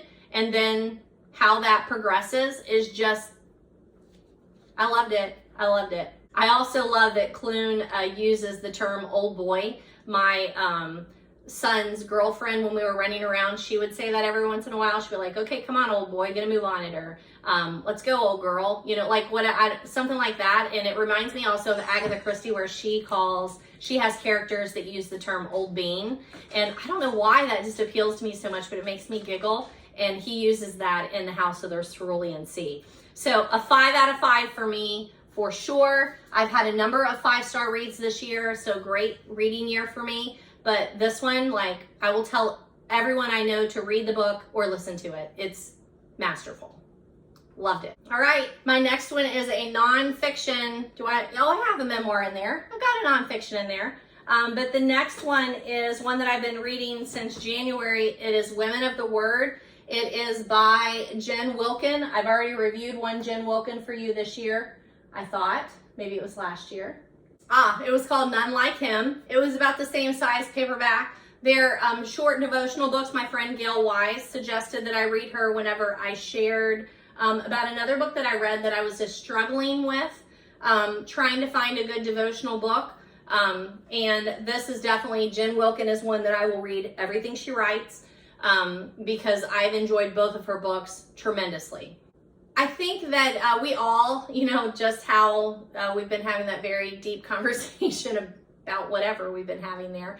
I think the same thing goes with religion, denominations, church going, upbringing, that whole thing. I've talked a little bit about that in my videos too. And I think that we all have just political tastes. We all have such different experiences, life experiences, where we're coming from, where we're trying to get to. And with devotionals, that really becomes apparent, where I'm trying to find one where don't dumb it down for me. And I've been doing this for 50 years now, ish. I don't need all of the basics all of the time. I want to get deeper, or I want to think about things a new way. So I'm not going to say that this is a super deep and heavy book, but the way that she goes about talking about how you might want to study your Bible in a different way, what you need to think about, or what you might want to think about, I think that's the kicker. She is not telling me this is the right way to do it. She is saying, here are some ways that I have found that have helped me devour my Bible in a different way. That's what I'm looking for. And so this is Women of the Word. Really, really like it. It's how to study the Bible with both our hearts and our minds. And she is showing you how to balance those two things. So when you're reading the Bible, you are reading the literature of the Bible, the fact that someone is writing down words for you to read, as well as if you are approaching it from a devotional standpoint, that you are reading your Bible to see what God has to tell you in that passage, where it fits into the meta-narrative of the story, so that I'm not just like picking out this one verse that works for me because I'm feeling particularly anxious today and I'm going to read that one verse that says, you know, cast all your cares onto the Lord. But I'm going to look at where that fits in with everything else that's in the Bible and the whole story of how anxiety fits into the Bible. So super good. I really, really appreciated the way that she talks. She seems very real to me. She seems very genuine. She is not preachy, which I like. She doesn't make those assumptions that everyone who picks up a book has like just been, you know, recently converted. But she is really trying to show you how to make a sound study of your Bible. She describes 5 basic archaeological questions that are the basic principles of literary interpretations, as well as the 5 P's of when you're studying the Bible. These are the 5 P's you might want to think about looking at.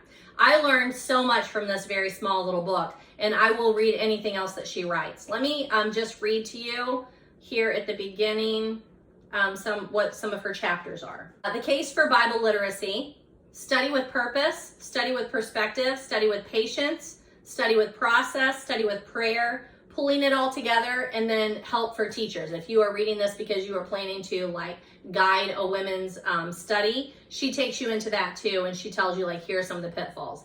Now, there are questions for reflection at the end of each chapter.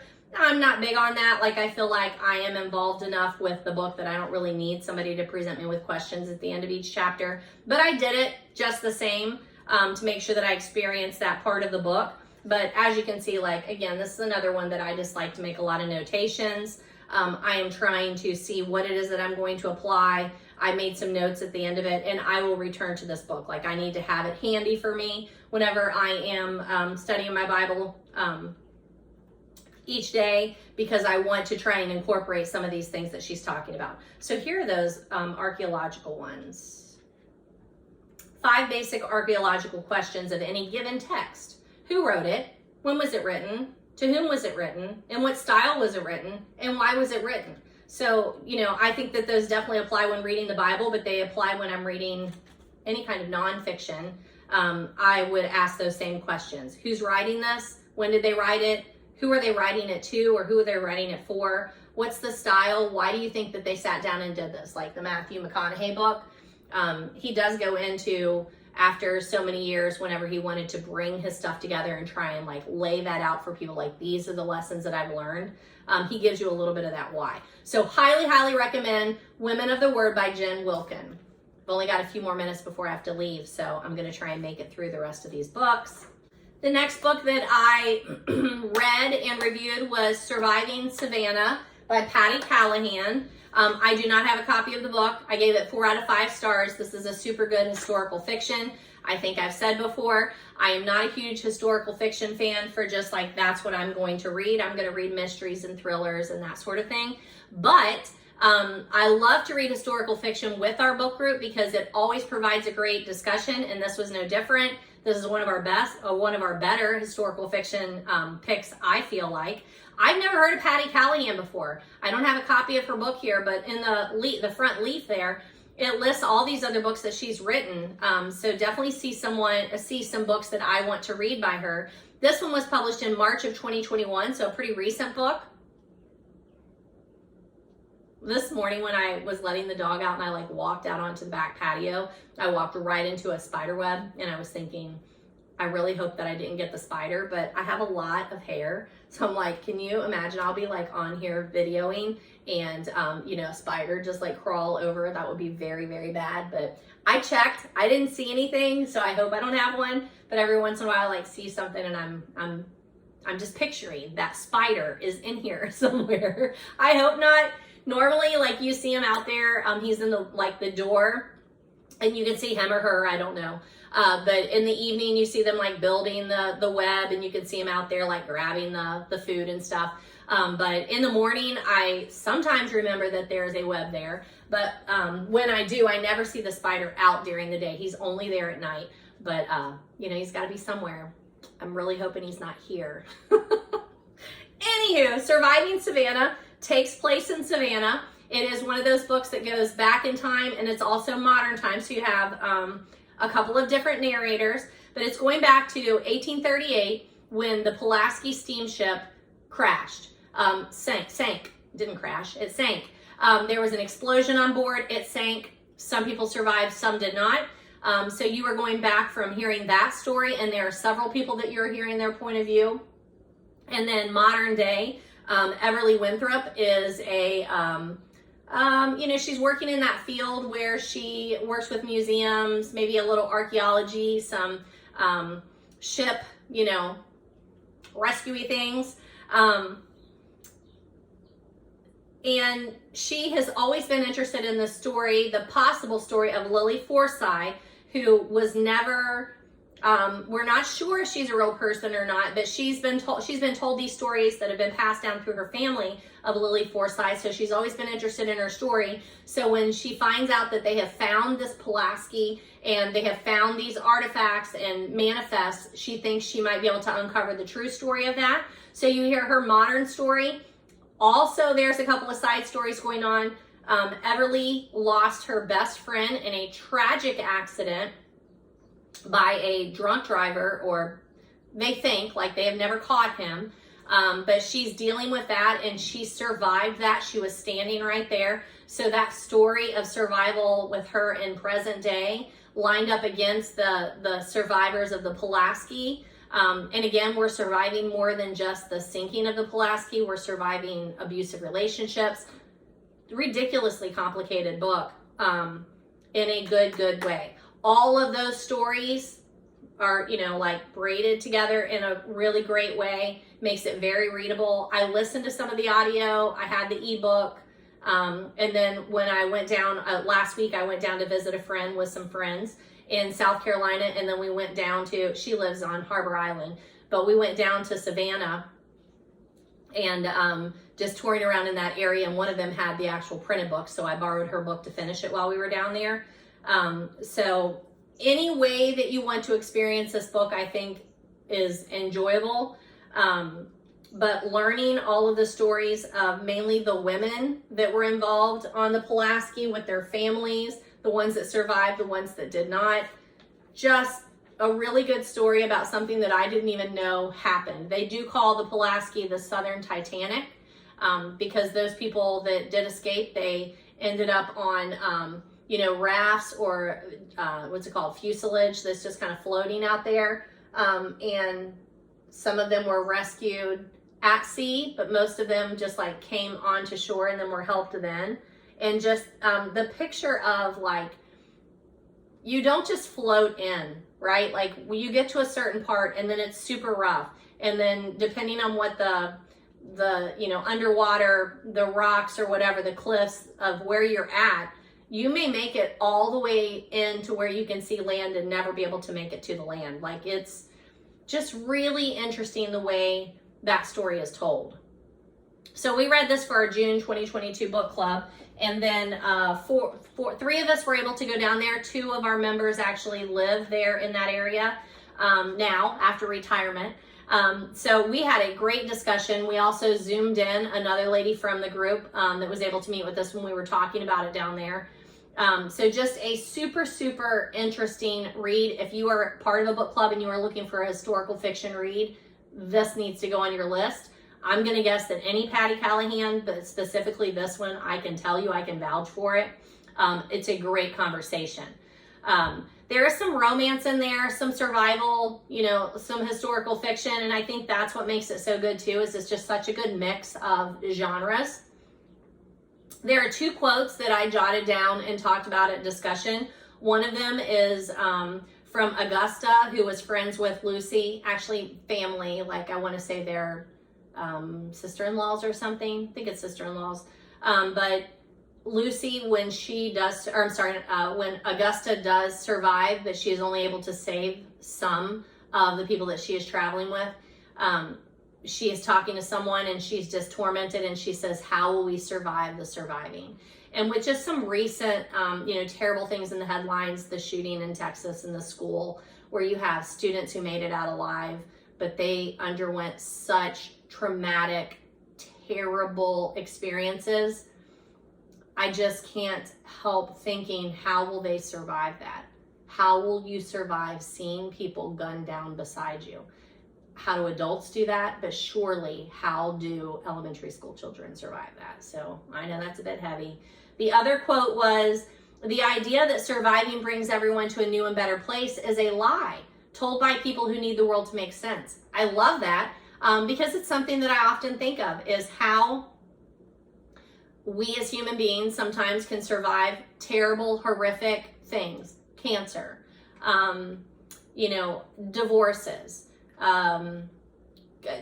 companies failing, loss of jobs. How do we survive those things and not come out better people? How does that happen? Because that is a lie that I tell myself, is that I need that to make sense. It would make sense that if you could endure these things, you are going to come out a better person. And that isn't always the case. And, you know, sometimes it is, but it isn't always the case. And one of the stories that's interwoven into this story is just that. One of the kids who survives, one of the sons that survives, ends up just being a terrible person. Am I allowed to say that that's true? But I think, I mean, for me, I often am able to make sense of the world when I say, well, they're just a terrible person. But another thing I always say, my like motto, you know, my mantra thing that I read every day, does include the saying that I never look into the eyes of someone God does not love. So there is that. I am a contradiction, aren't we all? You also get to touch a bit on the topic of slavery, since we are talking about 1838. A lot of the people that were on the Pulaski brought their slaves with them, their companions, they might call them, but they're slaves. And some of those also were able to survive. So there's a very interesting relationship between Lily and her slave, who really is her friend, the person who is like the wet nurse for her daughter. And it's interesting to see how she is able to transform that relationship once she's away from her abusive relationship with her husband. So super interesting. I highly recommend this book. I'm going to say 4 out of 5, 5 out of 5. Just super, super good historical fiction. Highly recommend. Then, I also did throw a review out there for Midnight in the Garden of Good and Evil by John Brent. We paired that with that Surviving Savannah book because it also takes place in Savannah. It's a true crime book. I absolutely love it. I had a copy of it, but I took it with me and then loaned it to one of the ladies there, so I'll have to show you that. I am currently reading The City of Falling Angels by him, which takes place in Venice. It's the Venice Opera House, the Venice Opera House in Venice. And it reads very much like a novel too.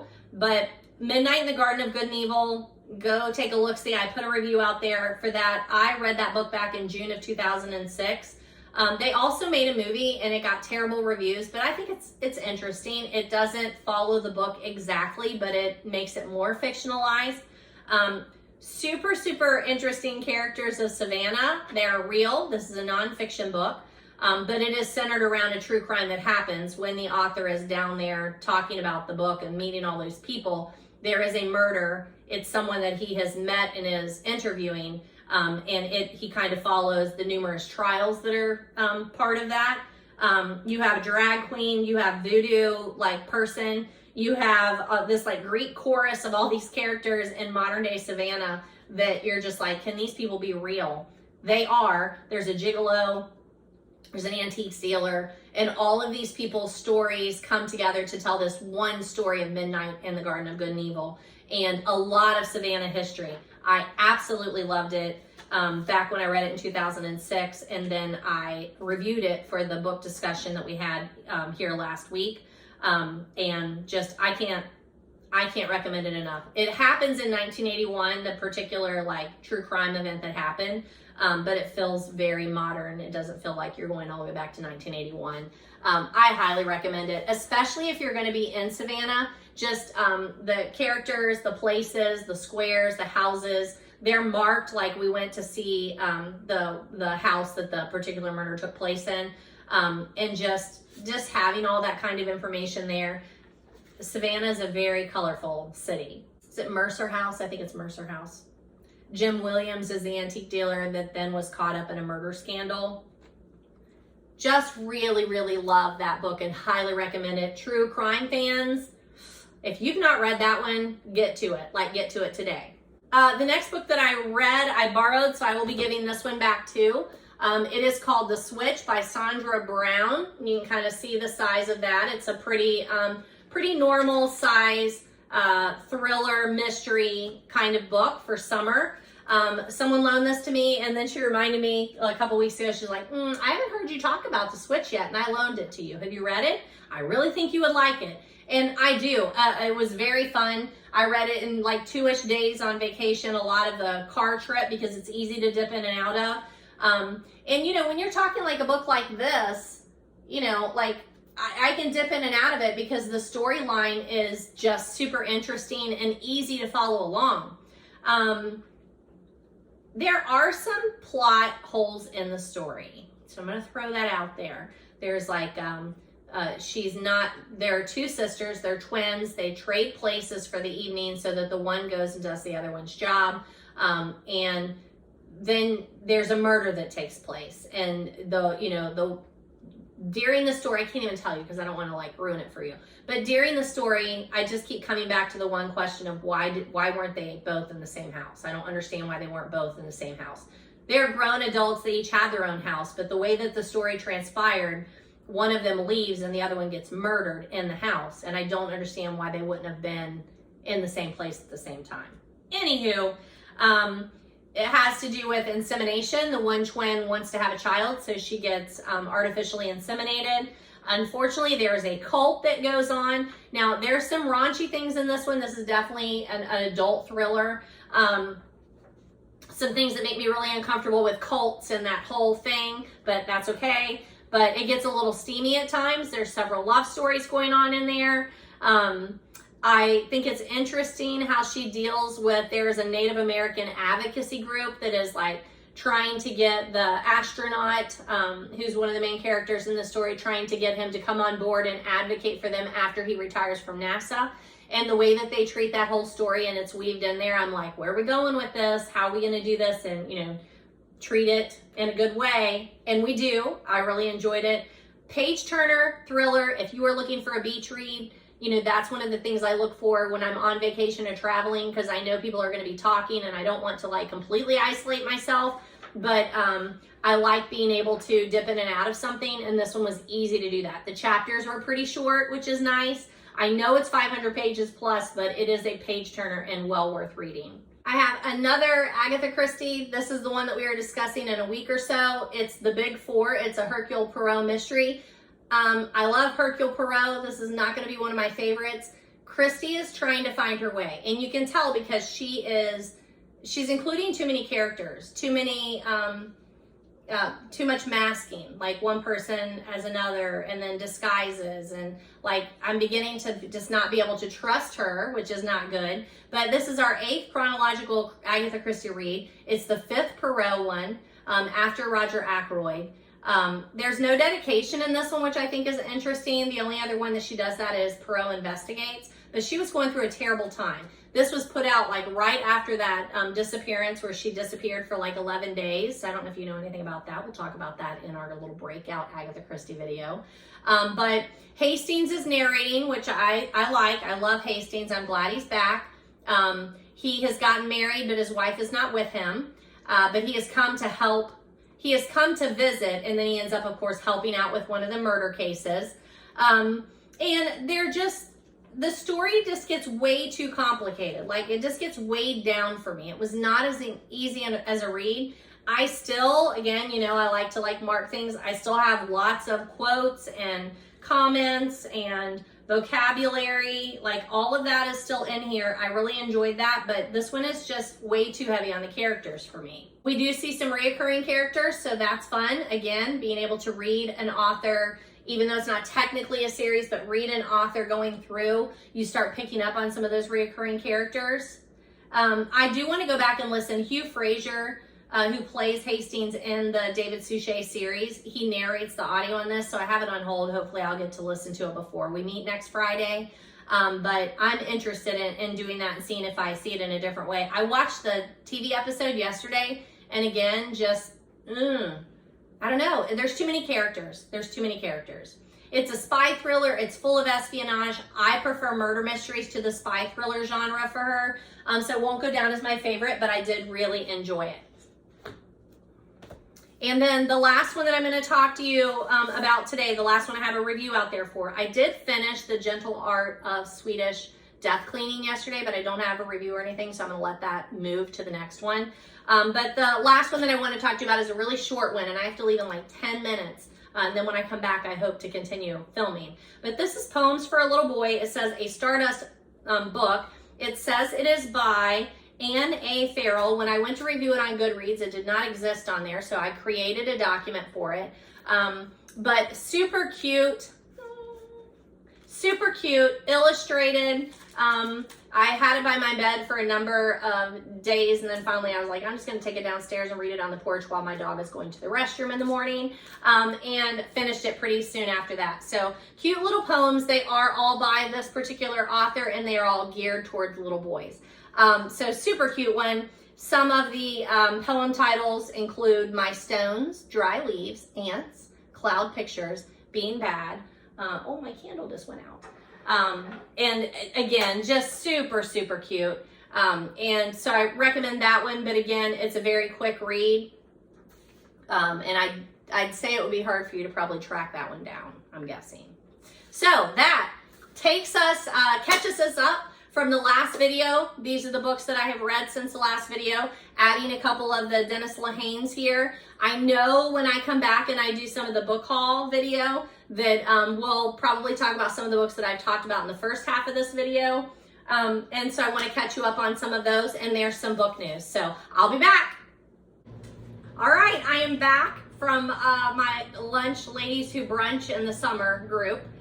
As a teacher, you have a very set schedule during the school year. You know, you work, mid-August to the end of May. So you have June, July, again, like part of August for the summer. And then you go from like having this super set schedule to not having a schedule.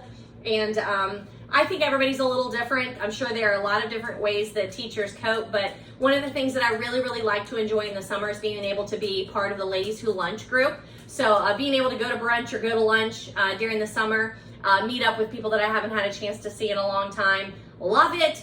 Take full advantage of it. I suck the life out of summer. And I'm super excited to be able to make some more videos this summer that I've been looking forward to all year long. But during the school year, it is really hard for me to get anything else accomplished other than working and keeping my house in order. So here we are. So before I left, I did get through all of the books that I've read since the last time I talked to you, the last video. And there were quite a few there. 22, I think. We went from like my 19th book of the year to 41. God, can that be right? But I think it is. So really got to talk to you about a lot of books there. Some that were some 5 stars. I've had a lot of 5 stars this year though. I've really had a great reading year, and I'm so happy to get to share that with you. There is literally a deer right outside my window. I have to take a picture of that. So that's a little unusual. Like sometimes I'll see deer in the backfield back here, but over here, we sit like on 3 lots. So there's like a lot that's over here between us, and then there's another lot and then another house. But I don't normally see deer trying to like make their way to the lake. So she's probably going to get a drink. Hopefully we'll see her come back by. That was fun. I've never seen one there. So anywho, yeah, got to see some friends for lunch. I actually started listening to the audiobook, The Agathas, that I have around here somewhere to talk to you about. Here it is. I picked this up at Target not too long ago, but I had already requested the audiobook, so just on the way to the lady's house, it's like half hour maybe from here, if that. I just thought, you know what, I'm just going to listen to the beginning of it, see if it's one that I'm going to like or not. It's terrible. Absolutely love it, so glad to hear. We also are going to have to put our Patty Wax library candle to rest. The Mark Twain Tobacco Flower Vanilla burnt out on us, so we're going to need another bookish candle. If you have any suggestions, send them to me. So glad I got to talk to you about all of those books that I've been reading, and time to move on. So let me again clear the table and bring the next batch out. You know, when I started to put my books on the shelf there, the ones that I've read during 2022, I'm looking, and I don't have ratings on all of these, but I gave 5 stars to 3 Things I Know Are True. I gave a 5 to A Good Girl's Guide to Murder. I gave a 5 to Death on the Nile. I gave a 5 to the Apr-Jun Reviewed. This time around, I gave a 5 to the Guncle. I gave a 5 to the House of the Cerulean Sea, and to Midnight in the Garden of Good and Evil. Even though I didn't actually read that one for the first time, I did review it for you. So that makes for quite a few 5-star reads this year, and I'm really happy with that. I know that a lot of that probably comes from doing a lot of reading. Like I said, what am I on? Number 41. So with 41 books read this year, I would hope I would have a couple of 5 stars, but it doesn't always work that way, so I'm super excited about that. So I know that I talked to you about John Green's The Anthropocene Reviewed. I believe I did that last time, if I'm not mistaken. I also loaned it to someone in my class, one of the students, and it got returned with these lovely little things. I don't know, like ink, probably bookmarks or something. I don't know, but I'm leaving them in there because they're adorable. But I really loved this book, and I did also want to mention that I listened to a video of his, a YouTube, and it was something about like how I read. It was something that I played for my class during those last days when we were, you know, like I needed some time fillers. There were assemblies going on or whatever, days when people were testing, but the other people weren't testing. I didn't want to assign work. So I played that video for them, and it was how I read. And he just made some really good points about when we're reading, looking through a particular lens when we read something. And it's just phenomenal. So again, I will try and link that video. Actually, I think I can link it up here. But I highly recommend just listening to John Green or Hank Green. They do the Vlog Brothers. I'm pretty sure I've mentioned that before too. But that's a particularly good video that talks about like reading through a particular lens of something. And I think that's why I like book discussions so much whenever several of us are reading the same book and somebody brings up something and they'll say why they think that way. And usually it's because they're looking through the book at a different lens than we are. Another word that came up in the last couple of months when I was reading was Sapphic horror, S-A-P-P-H-I-C,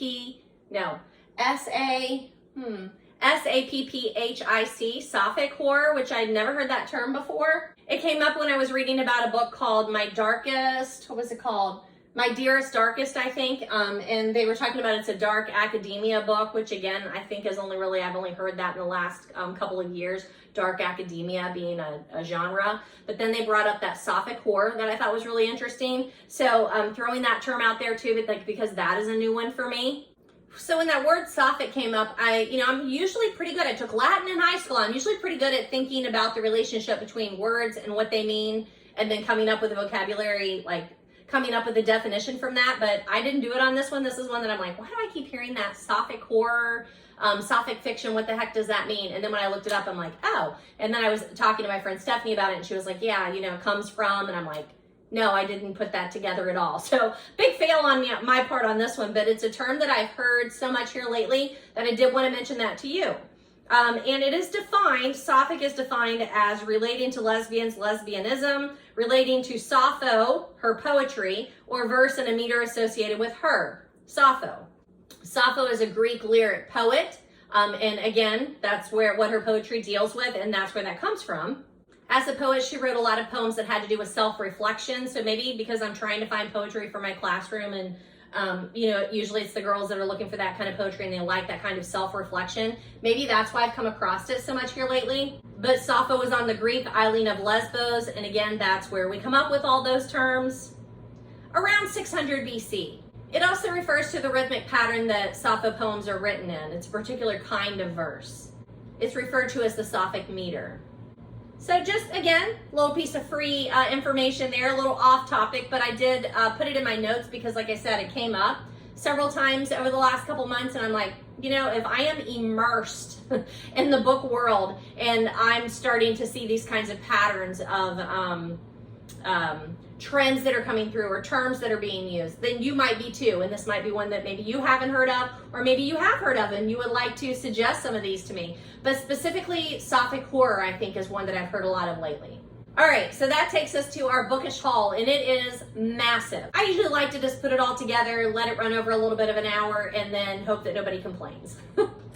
Okay, so I've gathered all of the book haul from the last time that I've talked to you, which was beginning of April, it must be, because it looks like to me that I have books in here that I received for my birthday, and my birthday is in April, so that must mean these are the books that I've acquired April, May, and this first part of June, which I know looks a little ridiculous. I am well aware of that. However, for some reason, I go through these like spurts of thrifting and then not thrifting. Like I might go months and never stop in a secondhand bookstore or a thrift store, and then all of a sudden I stop in 3 times in 2 weeks.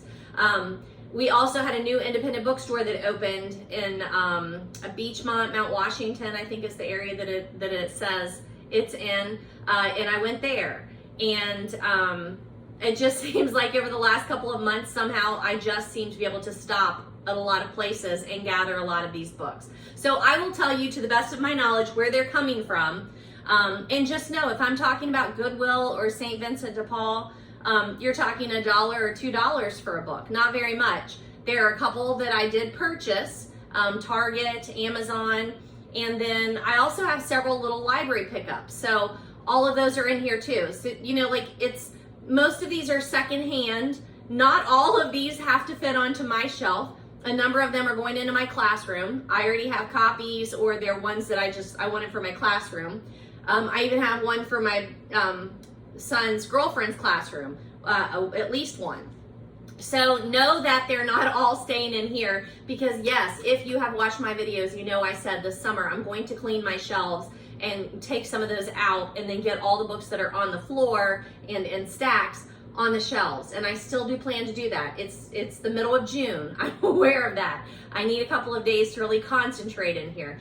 And I love doing that. Like I look forward to, you know, playing in my bookshelves and organizing them and moving things around. And I've been waiting the whole school year. When I make these videos, I've, you know, decided I wanted to change things up a little bit from the way that I originally put them when my husband built these during the pandemic. When I put the books on the shelf, the order that they're in, I kind of like it, but there's some changes that I want to make. So give me some time. I hope to do that. Hopefully I'll even make a video on that one. But today we want to focus on some of these book haul books. Now, let's talk a little bit about the book haul. And I'm not going to talk about a book review for every one of these books because they're not all on my Goodreads. And I like to make sure any book that I talk to you about, I have a review on Goodreads, or it's going on my to be read list. I've not read all of these books, obviously. There are a lot of books here that I really want to read, so I'm not doing book reviews. But I will tell you why they stood out to me. I think that might be an interesting conversation when I am going through the books at Goodwill or St. Vincent de Paul, or I think those are the 2 main thrift stores that I went to this time, or when I'm looking in a little library, the process of what that looks like, or when I go to a bookstore, like what does that look like? So I would like to talk a little bit about that. So that's kind of where I'm going with this video. And I did scrounge up another book candle. I forgot that I had this one still. It's Bookend Scented Candle. It says a wonderful aroma. It is from Hobby Lobby, I know, and it does smell wonderful. I've had it for quite a long time, so it's still very fragrant. So we'll burn this one down while I'm looking for another book themed candle. We'll set it up there. That's a terrible idea. All right, I'm actually gonna start from the most recent book haul and then move back to the beginning of April, because that's how I have it on my document. That'll kind of jog my memory here, and they'll be the freshest in my memory. So my husband and I had a wedding anniversary the beginning of June, and we live on the outskirts of Cincinnati, like out in the country, you know, like an hour out of Cincinnati, and it is about an hour and a half-ish for us to go to Columbus. So we like to go there for our anniversary. It's just a cool city. It has a lot of those things that I like: thrifting places, great restaurants. We went to a concert. shopped around, went to some boutiques, some farmers markets. It just has that kind of vibe for us, and for a short trip where we leave after he gets off work on Friday, we spend Friday evening, Saturday, Sunday, and then come home. It's a great location for us. And I did get to go to an independent bookstore when I was there. I did make some purchases. But more than that, I stopped at several thrift stores, picked up some books, and we also had several little libraries. And it was my husband's real first look into little library. We have one here in the lake community that we live in on the other side of the lake. I've been to it a couple of times. But I wasn't really involving him in that. So this time, whenever I said, oh, there's a little library, and he said, do you want to stop? I'm like, absolutely. I always keep a bag in my trunk, even because we were traveling, it was still in there. Just a little tote bag, and I usually have some books in there that I am prepared to exchange at little libraries. I have some children's books. I have some books for my classroom that, I feel like we have double copies of, or extra copies that we just don't need that many copies. I keep books in there that I'm donating out of my own library that I just don't think I'll ever read, or maybe I read it but don't really like it. Or ones that I picked up and then I have multiple copies of. So I have all those in a little tote bag to shove them in the back of the trunk. So I said, absolutely. So we just pulled over, he popped the trunk. I got a look at the little library to kind of get the feel, because if you know what I'm talking about, the free little libraries. Each of them have their own little tastes. Some are more geared toward children, some towards adults, and you can kind of get a feel for it. So I went up, took a little look, saw if there was anything that I might want to trade, went back, got something, and traded it out. And I'd say we probably hit a good 4 or 5 while we were in Columbus, so I'll try and remember which ones I got from there. And then, like I said, lots of thrifting. So I have down in my notes that we went to Columbus, Goodwill, and little libraries, but I feel like there was one other thrift store that we went to there, Volunteers of America, maybe. I didn't love it, but I feel like I did maybe pick up some of these there. I picked up a copy of Divergent. It's just a paperback copy. It does have on the front a major motion picture in theaters, March 2014. I do have a copy of it here. I have a copy of it at school, but this is one that I feel like that we always need an extra copy, because I book talk it, and it's such a good book. I actually book talked it for you in video 17. Looks like I did Divergent and Insurgent. I just can't pass up a good deal on a book that I know that I can put in the hands of someone. And in my classroom library, like, honestly, like I'm a librarian and I love organization, so I do track things, but I'm not great at tracking like who has what book during the year. But at the end of the year, I go through and kind of see, like, are some of the books in there? Am I missing something? Do I need extra copies? And quite frankly, not a lot of copies walk off of things. I'm super pleased. I really thought that, not having a checkout system, or kind of have a checkout system, like they're supposed to go online and use this Google form, but I don't push it, and I seriously doubt that they do much of it either. I don't have time to check it, so it's just kind of out there as an honor system. And I didn't have a lot of books that didn't come back, which is pretty impressive. I'm pretty happy about that. But I think it's always worth having an extra copy of a good book that either I can put in the classroom, which this one I will, because I think we only have one other copy in the classroom, or give to another classroom, or just give to someone, because it's so good. It's a good one to even exchange in a little library. The next one that I picked up is one that I have not read. It is Ruth Ware's In a Dark, Dark Wood. I love this cover, and I just think it would be a really good read. For some reason, I also thought I might actually already have a copy of it. I'm not seeing it. But when I'm looking again, I look for recognizable titles, books that I've already read that I know I might want copies in the classroom, or an author that I know that I've read, or that I know that my students would like. And Ruth Ware is one of those hot thriller writers right now. And I think that, I think it's The Woman in Cabin 10 that I have a copy of and I still haven't read. But I have read a Ruth Ware. I actually talked to you about The Lying Game by Ruth Ware back in video 9, it looks like, and I have already talked to you about the fact that Turn of the Key and The Woman in Cabin 10, I have copies of those, so both of those are on my to be read list. So now I'm going to add this one to my to be read list. The next one I picked up is a copy of The Sun and Her Flowers. I did not think that I had a copy of this, but I do.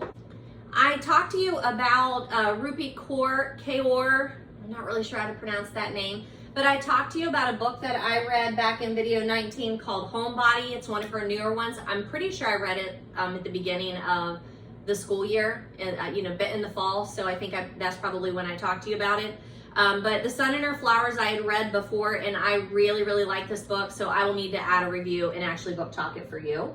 Her first one that I read and really loved was Milk and Honey, and that is definitely my favorite by her. But I did also really enjoy The Sun and Her Flowers and Homebody, so I'm glad to have a copy of this.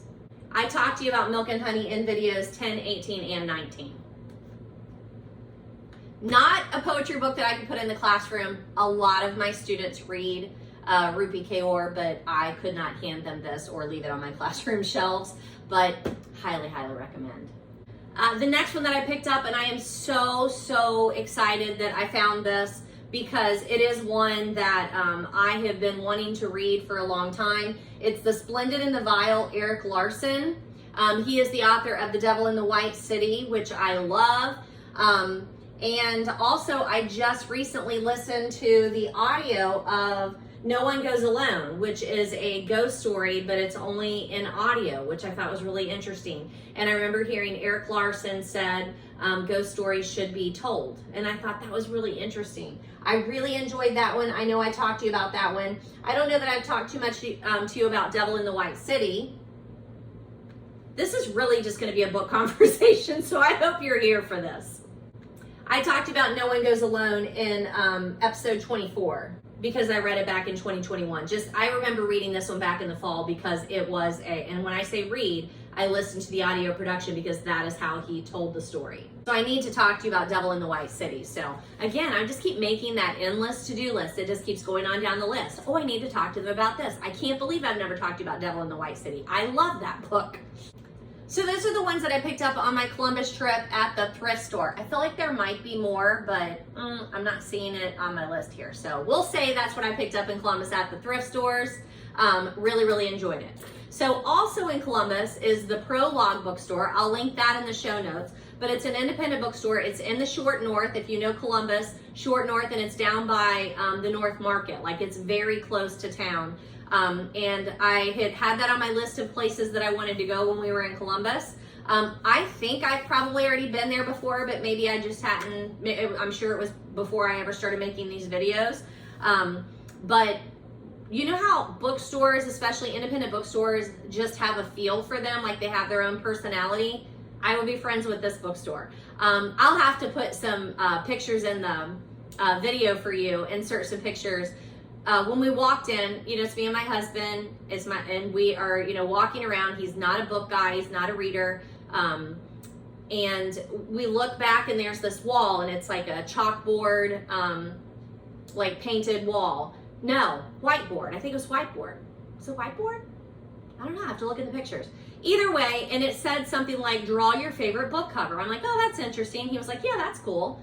Well, he doesn't read. He doesn't have a favorite book. So he said, what's your favorite book? I said, Their Eyes Were Watching God by Zora Neale Hurston, which again, I don't think I've ever even talked to you about, but that's always my go-to. Like, that's my favorite book. I just specifically remember falling in love with that book when I read it, and I've read it numerous times now. So I pull up the cover, or he pulls up the cover, I think, on his phone, and I'm like, oh gosh, but you can't draw that. It's like really difficult. And he was like, yeah, I'll try. He did. He sits there and draws. I go around, shop around, reading all the things that like the staff members, the books that they recommend, looking and seeing how they have the bookstore set up. Absolutely loved it. And then like a week later on the store's Instagram stories, they put some of their favorite book covers that people had drawn, and his was on there, and the lady made a comment. I shouldn't say the lady. The person who was making the post made the comment that this was their favorite, and it was his cover. So he got a lot of delight after me showing him that they had said that. It was just really fun. Every bookstore has a personality, and I really enjoyed the personality of this bookstore. So this is the book that I purchased there. I also purchased a pen, Ooley, Ooley, I think it is. I love their products, and they had a multicolored pen. I purchased that. And a couple of other things. I don't remember what they were, but it's called 111 Places in Columbus That You Must Not Miss, and it's got a Buckeye on there.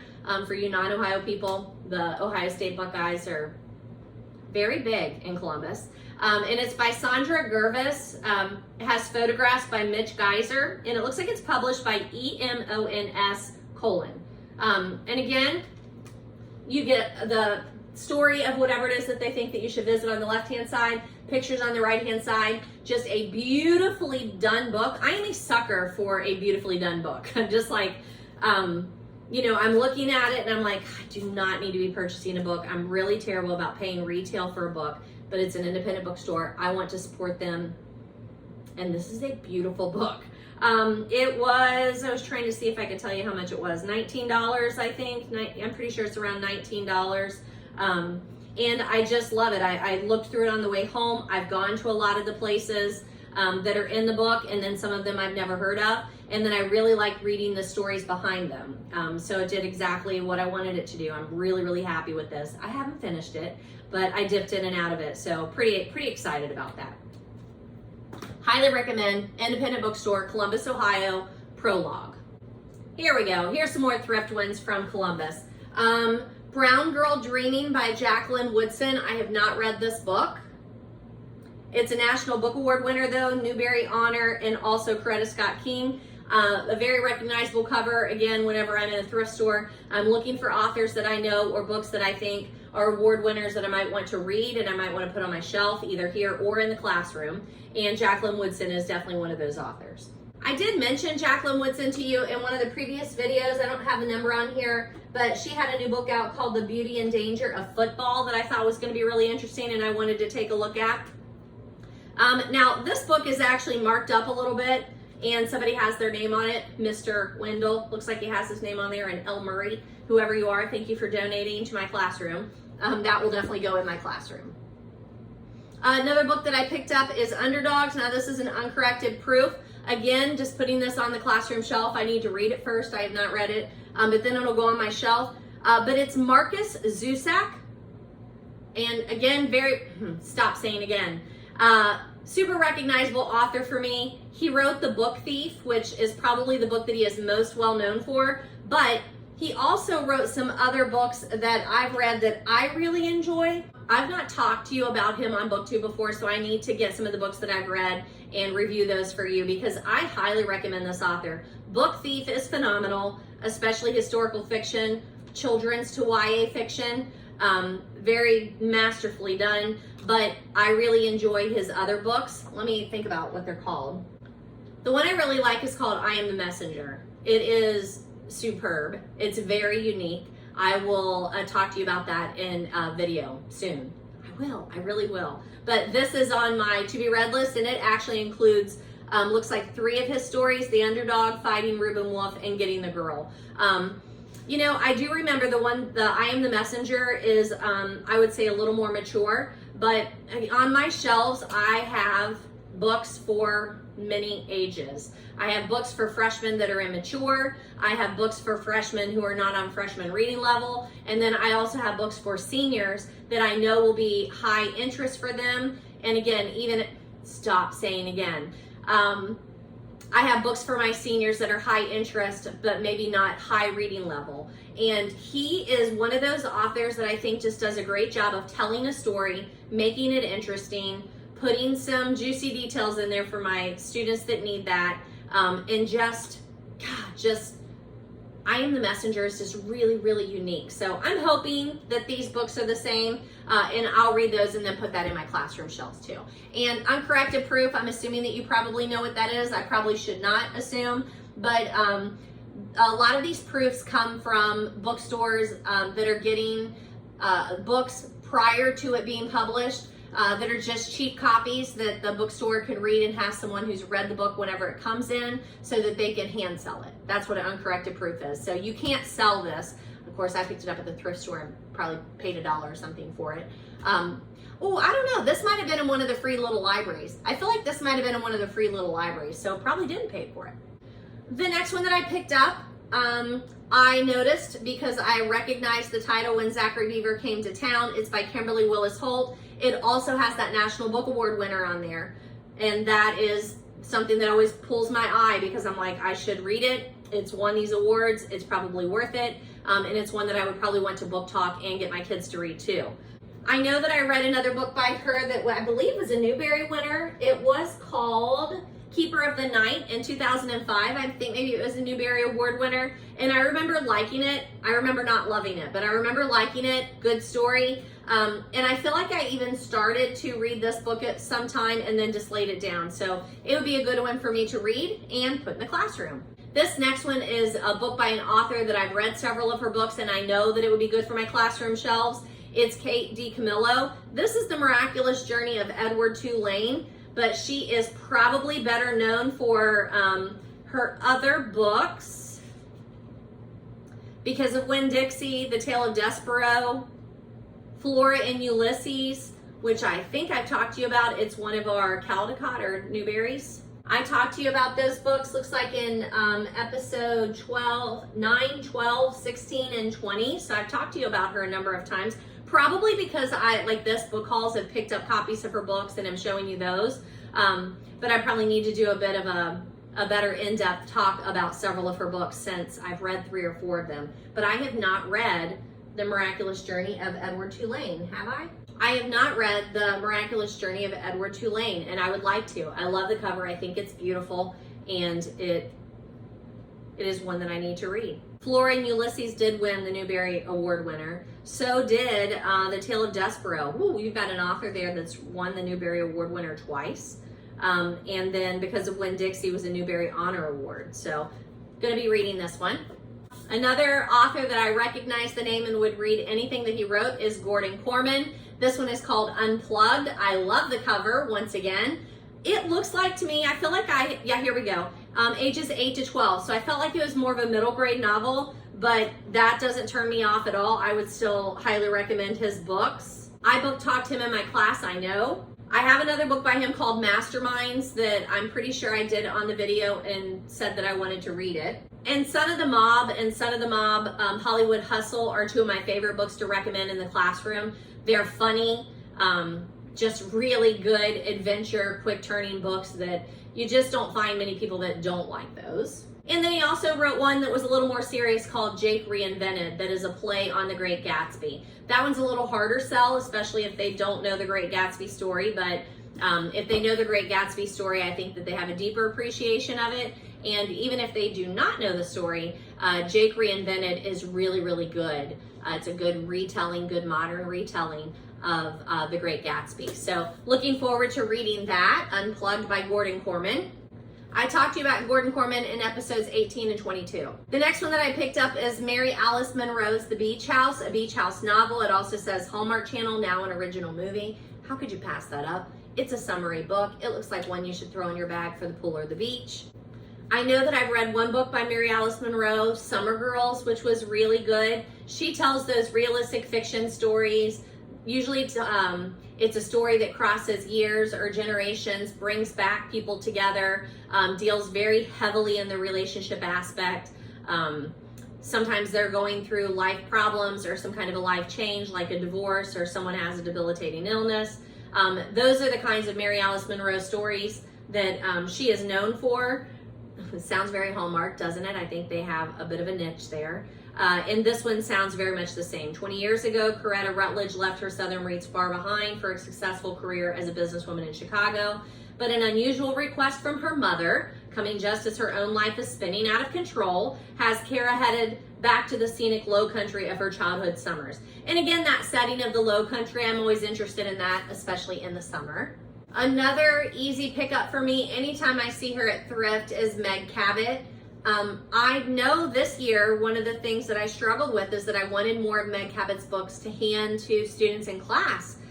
This is Royal Wedding. It's a Princess Diaries novel, which sometimes is kind of a hard sell if they know the Princess Diaries franchise because they think it's too young for them. But I love all of her books. I love all of the Princess Diary books. I love, she has a ton of different series. Some of them are for 20-somethings, more, young adult and then young adult novels. They mostly are, trying to think if any of them are not humorous. They're mostly humorous, not too steamy, but usually have some sort of romance in them. It's a lighter romance. I enjoy everything I've ever read by Meg Cabot. everything. And she's diverse. I know that most of them are realistic fiction, humorous, and have some kind of romance in them. But Princess Diaries is very different than some of her other series. Let me see what some of those are called. I talked to you about Meg Cabot, looks like in video 19, and I think I talked to you about numerous books of hers, including Ready or Not, probably because I picked it up at a book haul. But she's another author that I really just need to do a short video on all of the books that I've read by her and talk a little bit about her because I love her. And this one I've not read. It's Royal Wedding. It's part of the Princess Diaries franchise. And I don't know if you know anything about the Princess Diaries franchise, but I mean, there's a ton of them. There's the Heather Wells series. This is not part of the Princess Diaries. The Heather Wells series, Ransom My Heart with Mia Thermopolis, who is Princess Diaries. The Queen of Babel series. I love that one. That's a younger, like 20-somethings series. The Boy series. Princess Diary Mediator series I've not done. That one's not realistic fiction. That one's a little more sci-fi, I think. I haven't read that series. The All-American Girl series, I love. Avalon series is really cool. Again, a bit more of a fantasy. Anywho, she goes from, I would say, about middle school and then high school and then that 20 to young 30-something age range. So she really spans. So I am looking forward to this. I don't know how many Princess Diary books I've read, but they're a lot. We'll talk about it another time. The book that I recognize the title, it's called The Elegance of the Hedgehog. It's by Muriel Barberry. I know I've heard a lot about this book and I've never read it, so I'm happy to pick it up. It's Europa editions too, which I think it's one of those that just has an interesting kind of format too. The way that the book is designed, I think, is interesting. It has a lovely cover, but I recognize the title, The Elegance of the Hedgehog, and I knew that it was on my to-be-read list. Not sure why it ever got on there and why I have just never gotten to it. So picked that one up. I love this book. I've read it. I did not have a copy of it. It's Major Pettigrew's Last Stand. I love this book. And it is one that I knew I wanted to talk to you about, so I was very happy to be able to pick up a copy of it. That's what usually spurs me to review it and then talk to you about it. It hasn't been too long that someone was asking about recommendations of some books, and they wanted something that was kind of sweet, has older characters in it, has some romance. This is it. I mean, it's lovely. And I will do a full review on this one too because I don't think I've done that. Like I did talk to you about this in video 19. So highly recommend Major Pettigrew's Last Stand. I love this book. In the small village of Edgecombe St. Mary in the English countryside lives Major Ernest Pettigrew, retired, the unlikely hero of Helen Simonson's wondrous debut novel. I cannot believe this is a debut. Wry, courtly, opinionated, completely endearing, the Major leads a quiet life valuing the proper things that Englishmen have lived for by generations: honor, duty, decorum, and a properly brewed cup of tea. But then his brother's death sparks an unexpected friendship with Mrs. Jasmina Alley, the Pakistani shopkeeper from the village. Drawn together by their shared love of literature and the loss of their spouses, the Major and Mrs. Alley soon find their friendship blossoming into something more. But the village society insists on embracing him as the quintessential local and regarding her as the permanent foreigner. Can their relationship survive the risk one takes when pursuing happiness in the face of culture and tradition? It is a lovely, lovely read. Highly recommend. I picked up a copy of In Cold Blood, great true crime novel. I know it's nonfiction, but it's a novelization of a true crime incident. It's by Truman Capote. I never know how to say his last name. On the back it says a masterpiece, a spellbinding work by Life magazine. Totally agree. I loved this book. There's a great picture of Truman Capote on the back, which is interesting. And even the cover, I know this is a paperback, but it's lovely. I really like this. It's kind of like a documentary. He is talking you through a horrific crime that happened in the small town of Holcomb, Kansas back in 1959. Reading the book and then also watching the movie adaptation, which was phenomenally done. there's a line that I always recall, and I'm pretty sure I've talked to you about this. I need to look and see, but there's a line that I always recall where Truman Capote is interviewing these two men that are found guilty of this horrific set of crimes. And Truman says he was able to connect to those two criminals because it was like they grew up in the same house, and you know, he went out the front door and they went out the back door, and their lives just dramatically took on different stories. And I just visually in my mind, I always come back to that and think about how alike we are, and that the choices that we make, the directions that our life takes us, just could write a different story. I just think that's phenomenal. What? I have not talked to you about Truman Capote. I feel like that there are several books that I would like to talk to you about with him, but no, they're not on there. I'm so surprised. I will get right on that. The next book that I picked up, I was pretty sure that I read it when I saw it on the shelf. It's Lisa Gardner. Gardner, that's right, yeah. Find Her, and I feel like that I had read it. So then when I picked it up and looked at the back, I'm like, yeah, I did read that book, and I remember liking it and remembering that it's a really good thriller read, and that I could immediately in my mind think of some girls that might want to read it. So picked up that copy, being able to recommend. I actually talked to you about that book in episode 7, so already reviewed that one for you. And I have a copy on my shelf, so that one's easy to go right into my classroom and be able to hand to someone. The next one, I do remember picking it up in one of the little libraries in Columbus, and it was one of those that I'm like, I don't know anything about this book, but it looks like it might be interesting. It says National Book Critics Circle Award finalist, Fun Home, a family tragic comic. A splendid autobiography, refreshingly open and generous. Fun Home, now a Broadway musical. It's by Alison Bechdel. I've never seen this book or heard of it. I just think that it looks like it might be a really interesting read. And you can see it is a comic, graphic novel, and sounds like that it is an autobiography. So I don't know. I mean, it has a lot. It's easy for me when I pick up a book and I see on the back that it was chosen as the best book of the year by Entertainment Weekly, New York Times, People, USA Today, Salon, a whole list. And I don't remember hearing about this book, but definitely want to read this one. All right, I'm going to move this stack because I have, you know, there's several more here that I need to get through. Are you okay with this? Are you enjoying this? This is definitely a book conversation. I know it's not really like how I normally do my videos. I usually have a couple of books in a book haul. So this next set of books says that it comes from Goodwill, but I don't remember. I think maybe it was when I popped into the Loveland, Ohio Goodwill, if I'm not mistaken. So I'm pretty sure that's where these came from. But the first one up is Before I Fall. It is by Lauren Oliver. I have already read this book. I actually talked to you about it in video 19. I've also talked to you about the fact that she has another book called Panic that I have not read, but they turned it into a Netflix series. So that's on my to be watched list. But I've read other books by her that I really like too, so I'll try and get some more of those reviews on there for you. You'll probably remember that Before I Fall, if I'm not mistaken, was turned into a movie series. Is that right? Pretty sure that was turned into a movie series also that I've not seen, so I need to do that. That's another thing that's on my summer to-do list, and that would be to watch some of the adaptations of the books that I've talked to you about that I've just never gotten to before. I would like to go through and see, hey, these are the books that I've read. Have I seen if they have movie adaptations or, yeah. Or I've read another one of her books called Delirium that I really enjoyed.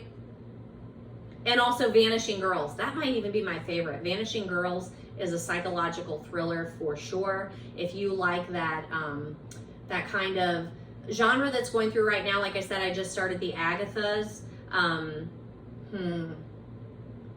Good Girl's Guide to Murder, I read this past year. Who Killed Zoe Spanos? If you like those kinds of books, Vanishing Girls by Lauren Oliver, phenomenal. I picked up a copy of The Trumpet and the Swan. Going through a thrift store, I'm looking for recognizable titles or authors, and this is by E.B. White. I don't think I've ever read this book. E.B. White wrote Charlotte's Web, I'm pretty sure, and I don't know that I've ever actually read that book. It's not on my list of, DaShannon's reading list of dates that I've done. I don't see it on there, or maybe I have and it was before I started tracking. But this is one that I've always meant to read, and then it's one that I thought that I could also give to my son's girlfriend who is in the classroom. I think she's looking for like grades 3 through 5-ish, and I think that would fall into that category too. I picked up a copy of Julie of the Wolves by Jean Craighead George. This is one that I've heard lots about. It's also a Newbery Medal, 1973. Another one that I know I should have read and I haven't. So I'd say it'd probably be a quick read. I would like to do that one, and it's another one that I think would go into our classroom shelves. I had a couple years ago said I was going to read all of the Newbery Award winners, and I kind of fell to the wayside. I need to get back on that because I really enjoyed it when I was doing it. And then I just kind of have switched directions, and I need to get back to that. I really would like to do that. I found a copy of Friday Night Lights by H.G. Bissinger. This is one that I like to recommend. I know that I had at least 2 students read it this past year in my classroom. I didn't have a copy of it in my classroom. I do now. It's a very serious book. It's, hefty. It's kind of like a documentary. The author has won the Pulitzer Prize, as well as some other things, some other prizes. I don't think he got the Pulitzer Prize for this. What did he win the Pulitzer Prize for? I don't know. Probably journalism, because he is a journalist. But he spends an entire season down in Odessa, Texas, and follows a high school football team, which I have a little bit of experience with football coaching, high school football coaching. So I just found this book absolutely fascinating. And it is the book that they base Friday Night Lights, the series, off of, which, again, I have not read. But I really, really enjoyed the book, and I recommend this often to my football players. Looks like I did review that for you in episode 23. And an author that I really like, Jennifer Weiner. And this looks like this is a book that was written for more middle grades. Yep, ages 8 to 12. I have read her books that are written for adults. Really like her. I was looking to see. No, she lives in Philadelphia. I thought she was an Ohio writer, but apparently not. But really, really like her books. Actually, at my little get-together this afternoon, she came up because one of the books that I recommended pretty early on in our book club was Good in Bed by Jennifer Weiner. And somebody said, I really liked that book. And I talked about a couple of other books that I've read by her that I really enjoy. One of them is a shorter story, maybe even a novella called Swim. Phenomenal. I'm pretty sure I've talked to you about her before too. Yep, so when I talked to you about Good in Bed by Jennifer Weiner, she has another one called In Her Shoes, and they are 2 books that are separate, they are standalone, but one of the characters from Good in Bed does make a cameo in Her Shoes, and I just thought it was just really interesting. It was an interesting device, literary device by an author. So I am looking forward to reading this, The Littlest Book, Bigfoot. All right, now these next 2, I pay retail for, if retail is buying them at Target, and I think it is. So Target always gives you a bit of a discount on books, if I'm not mistaken. But I purchased both of these. They were totally an impulse buy, just walking through Target after getting our nails done and having a little lunch. And I don't know, moment of weakness. I have seen this cover. I love the cover. I'm doing the whole Facebook group of Agatha Christie. So when I saw this from before it was going to be published and I saw the cover, I'm like, I will be reading that book. So I purchased it knowing that it would be one that I would probably want to recommend. And I've had it for a while and I haven't read it yet. And then today on my way to my get together, I had the audio that came in through the public library. And I know I have the print copy, but I'm like, you know what? I'll just get a little taste of it, see if I like it or not. I love it. The audio is phenomenal. Very much like Good Girl's Guide to Murder, Who Killed Zoe Spanos. That new trend of murderish mysteries or mysteries told by a young teenage girl. I guess that's how I'd say it right now. I'll give you a full review when I'm finished. I am loving the audio, but I look forward to actually reading this too. So I'll probably do both, but I'm pretty sure that my audio is going to expire before I get through with it that way anyway. So I'm glad that I'm not going to have to wait any time in between because I do have this one. So purchased that one at Target and I am not going to regret it at all. The other thing that I purchased at Target that day was this book of poetry, Unlock Your Storybook Heart by Amanda Lovelace. She is also the author of The Princess Saves Herself in this one, which I'm pretty sure I've read. I don't think I've reviewed that for you. This is put out by Andrews McMeel Publishing, and I love their stuff.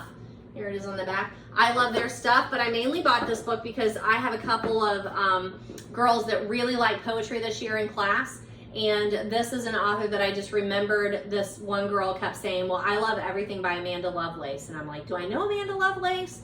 And several times I'm like, I know her, I've read The Princess Saves Herself, so I don't think that I could be let down by this. It's also a beautiful book to flip through, so as soon as I saw that it was themed like on a book, like her books say, most of the books, the pages start off and say her books say, I think it's going to be a really good fit for being able to recommend some poetry. So looking forward to reading that. I can't remember where I stopped, but a thrift store that I stopped at, maybe again Loveland Goodwill. I went to the Beach Mine. No, that's what it was. So that day that we got our nails done and went to Target, I bought these two, but is that right? Yeah, I'm not sure which Goodwill these came from, but again, these are part of my thrifted one. I already talked to you in this, the first part of the video where I talked to you about Hillary Rodham Clinton and Louise Penny. I just read The State of Terror, absolutely loved it. This is Louise Penny. This is Bury Your Dead. It's a Chief Inspector Gamache novel that I told you I really want to read that whole series. So super excited to read this one. I don't know how far into the series this is, but I really love this series and I'm really looking forward to reading that, and I'm happy to have a copy of it. I've talked to you about Louise Penny numerous times before. I picked up a copy of The Lincoln Lawyer by Michael Conley. I don't think it's been that long since I talked to you about Michael Conley, maybe in the video that I posted in April, because my husband and I were watching the series Bosch, which is Michael Conley, and I would like to read some of that too. But this Lincoln Lawyer, they just put out a new series of that is based on this book. So really happy that I picked that up at Thrift. Charlene Harris, I'm pretty sure I've talked to you about her. She is the best-selling author of the series that she is well known for. What is it called? The Sookie Stackhouse novels, Dead Until Dark, and I have numerous ones of that series, and I've read Dead Until Dark, but I want to read more of hers. I really like her. She did the Aurora Tea Garden series also that's on Hallmark that I really enjoy. I've not read any of those, I just watched the Hallmark movies. But this is Shakespeare's Christmas. It looks like a cozy cover, so excited to pick this one up, and I will definitely be reading that and reviewing this one for you in December, for sure. I have already read The Four Winds. I did it for book club. This is a Kristen Hanna novel, but I didn't have a copy of it. I actually had several books by Kristen Hanna that I had not read, and I took to my book club not too long ago and said, if anybody wants these, take them, because I'm not really a big Kristen Hanna fan, but I do always like to have a copy of the books I've read, so that whenever, it's not that I don't like it. We actually talked about this one at our lunch date today too, because it's just, her books are historical fiction. They're depressing. It's hard for me to gear up when I am reading for enjoyment. It's hard for me to gear up for depressing books. I say that, and then I loved In Cold Blood. It just doesn't make sense. Devil in the White City, Midnight in the Garden of Good and Evil. Those are all murder mysteries, though. Maybe that is a little bit of it. Those also are all based on truth, I'm pretty sure. Yeah, all of those are based on truth. So I don't know what it is, but her books are just a little bit too heavy for me. But I did want a copy of this one because I had read it earlier for book club, and I just wanted a copy of it. The next one I picked up a copy of is Animal Vegetable Miracle by Barbara Kingsolver. She is one of my all-time favorite authors. I'm trying to read all of her books. This one is geared more towards adults, but I wanted a copy to put in my classroom. I have a copy here, and it's on my shelf of books that I read or flip through every year, so they're kind of out and separate there. But I love this book. She talks about her family's decision to move to like her homestead in, I believe it's Kentucky. Pretty sure it's Kentucky. It's Appalachia. And try and live off the land. Everything that they consumed, they either had to grow it or they had to be able to get it within, whatever it is, like a 30-mile radius or something. So she tells her story. Her husband is a scientist-ish, I think. And he has parts that he writes. And then her teenage daughter, Camille, basically gives you the story from the perspective of a teenager, and she also includes some recipes and things. So it is a phenomenal book. I love it. I love it every year, and I'm happy to have a copy that I can put in my classroom and refer to. I think that there are some parts of this that I might like to read, like excerpts from, as well as I have some kids that I just think they would like this kind of book. The next one I picked up was P.D. James, The Lighthouse, an Adam Dalgliesh mystery. I don't know if I've talked to you about the fact that just this year it kind of hit me that I watch a lot of shows that are derived from book series, that I don't read the books, and I really enjoy the series, so why don't I read the books? Agatha Raisin is one, so I went back and started reading those. I know I have it like right here, MC Benton, so I picked up some of those and I started reading those. I listened to some of the audios, and Adam Dalgliesh is a series that is on Acorn or BritBox, I don't remember which one, and I knew it was by P.D. James. I recognized the name P.D. James. I feel like I've even read a P.D. James maybe, but I just know that I would enjoy this book, so I'm glad to pick that one up. So this is a true book haul. You can start seeing the sun. You know, I started filming this morning, so I'm sure throughout the two videos that you are going to see here, where I'm wearing the same shirt, Book Junkie. The first one, my hair's down because it's in the morning and I'm fresh and I'm good to go. And then it got up to like 100 degrees today, so hair's up. Even though I'm in the air conditioner, it's still, the house is having a hard time keeping up with this heat. But now I've got this like line of the sun that's coming in here, so I guess I can move over, but whatever. Anywho, this is a true book haul. So two pamphlets that I also have gained since the last time I talked to you. The Book of Genesis, this is a little like study book from our church, and then also this one, 25 Stories. It is the church's annual report, and it is the church that we attend is 25 years old. So they picked out 25 stories that they felt like really exemplified like what our church's mission or purpose is. So both of these little pamphlets I need to read. I have worked a little bit in the Book of Genesis one. We were studying in the Book of Genesis, and I love that they give us these little books to go by that just have some of the verses, some of the key figures that are in the story.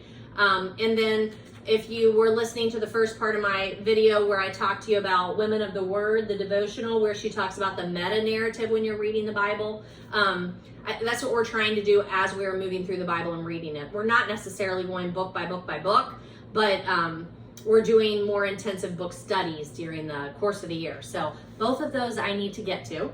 And I appreciate that our church, it's Crossroads. We go to the one in Eastgate by Jungle Gyms. But the main one is in Oakley in Cincinnati, but I don't even know how many satellite churches there are.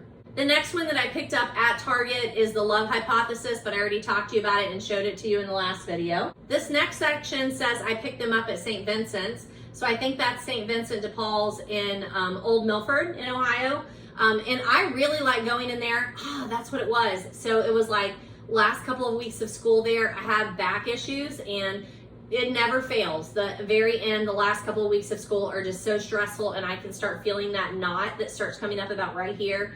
And it was really, really bad one day. So when we got out of school, my husband and I teach in the same school, I was telling him, I'm like, it's not good. I'm starting to have this flare up. So he said, immediately, we're going to go get massages. I need one too. And I bet we can get in somewhere. So we did. We got into a massage place down in Old Milford. And but it was the same lady, so I had mine first and then he had one. So while he was getting his massage, I said, hey, you know what's right down the road? St. Vincent de Paul.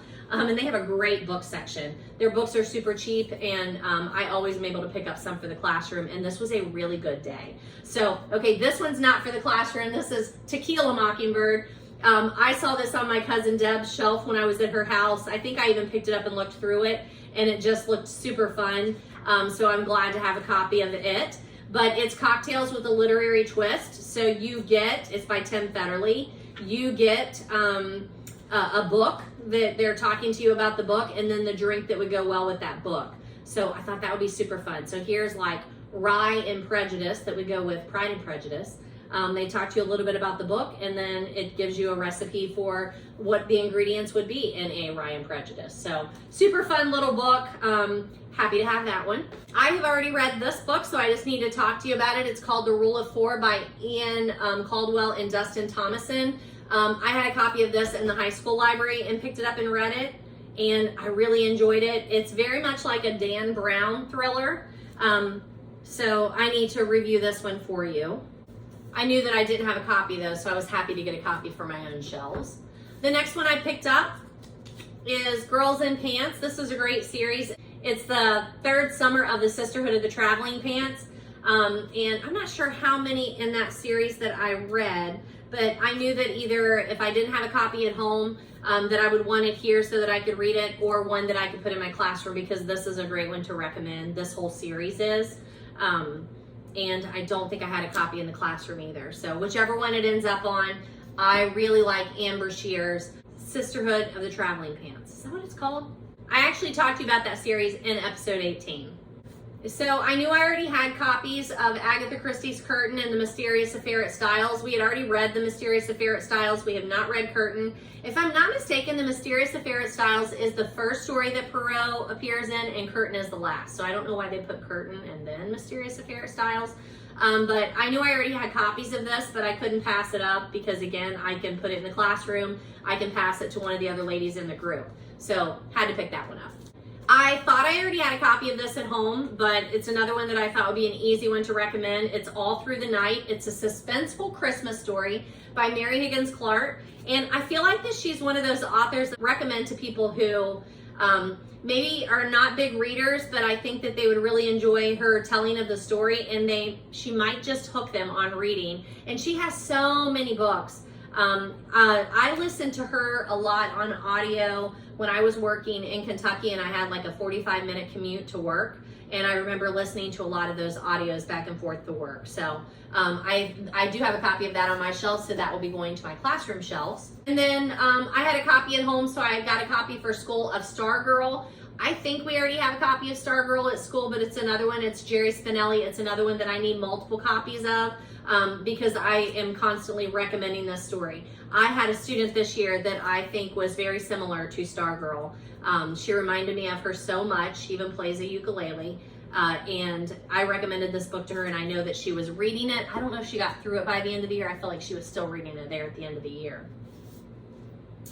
This is one of those books that I don't ever hear a lot about, but I really liked reading it. It's called Gingerbread by Rachel Cohen, and I thought this would be another really great addition to my school shelves.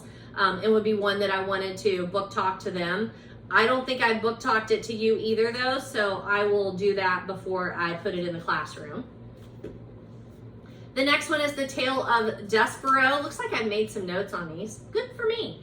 The Tale of Despereaux, I already talked to you a little bit about Kate DiCamillo, but I picked this one up. It's a Newbery Medal Award winner. They did turn it into a movie. I know I book talked this one at school too, so I'm just happy to have a copy for my classroom. I know I have one here. This is another one that I just loved. I've already read it, but I didn't have a copy in my classroom. It's Mr. Penumbra's 24-Hour Bookstore by Robin Sloan. If I'm not mistaken, it glows in the dark. I feel like that was one of the selling points when the book came out. But this is another just fun, kind of mysterious book. It's a little more literary than what I usually have. It's not young adult, it's literary, but I think it's another really good one for me to put in the classroom for some of those higher level readers, or those readers that I'm trying to get to, move up the reading ladder, read something that's a little more literary, or bridge it from just reading young adult to reading some adult literature. This is one of those really good bridge kind of books. So happy to have a copy of that one. I picked up another copy of Miss Peregrine's Home for Peculiar Children. I have copies here. I have copies at school, but I couldn't pass this up because we always need numerous ones. Pretty sure I've talked to you about that one too. And if not, you need to be reading this book because it's another one of those that there's not a lot of books that compare to this. Rance and Riggs is, I don't know if he's from Ohio. He went to school in Ohio, went to college in Ohio. Can't remember the name of the college that he went to. I don't know if it's going to tell me that. No, it does say that he lives in Los Angeles, but he did turn this into a series, and it's just phenomenally done, very entertaining, and is an easy one to recommend. And it's spooky, creepy, just fun. It's a fun one. I read M.T. Anderson's Feed a long time ago. It's a National Book Award finalist. I read this book a long time ago, but I did not have a copy here. I would close the curtains so that sun's not like so blindingly there, but I don't have curtains on those windows. That's like, we call those doors that, like, you know, we only have one that opens, but it looks like both of the doors open. What do you call that? I can't think of what you call that, but you don't have curtains on those. But man, now that the sunlight is glaring in, I really need to clean those windows. I don't normally sit here at this time of day. But I believe I met M.T. Anderson when we went to an English conference in New York, if I'm not mistaken. Had a really good conversation with him. He is a weird dude. And his talk was fascinating. I mean, just fascinating.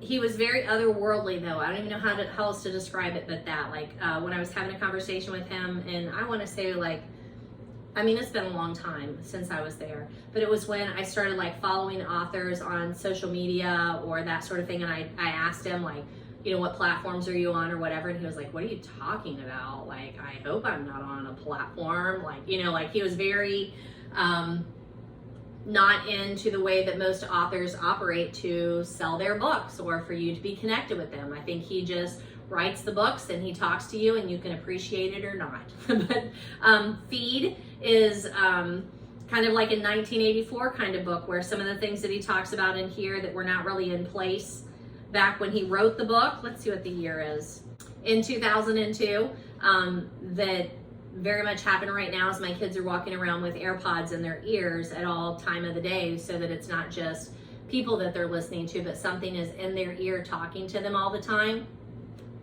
It's this book. There's a little quip here that says, a chilling, thought-provoking book, and that it is. That it is.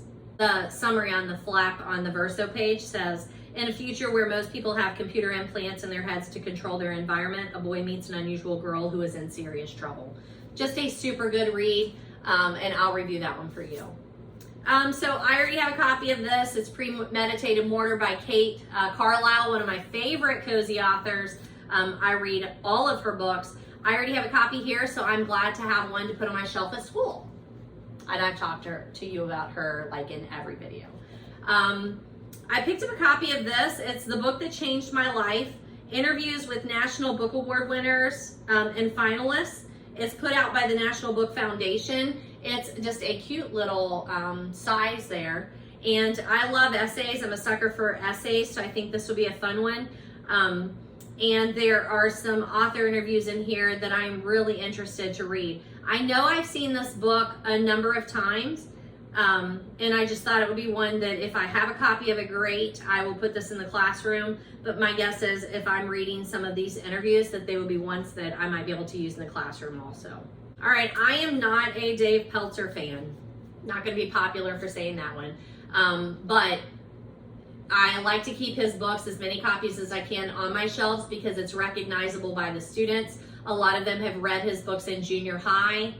Ugh, but they're depressing. A Child Called It, The Lost Boy.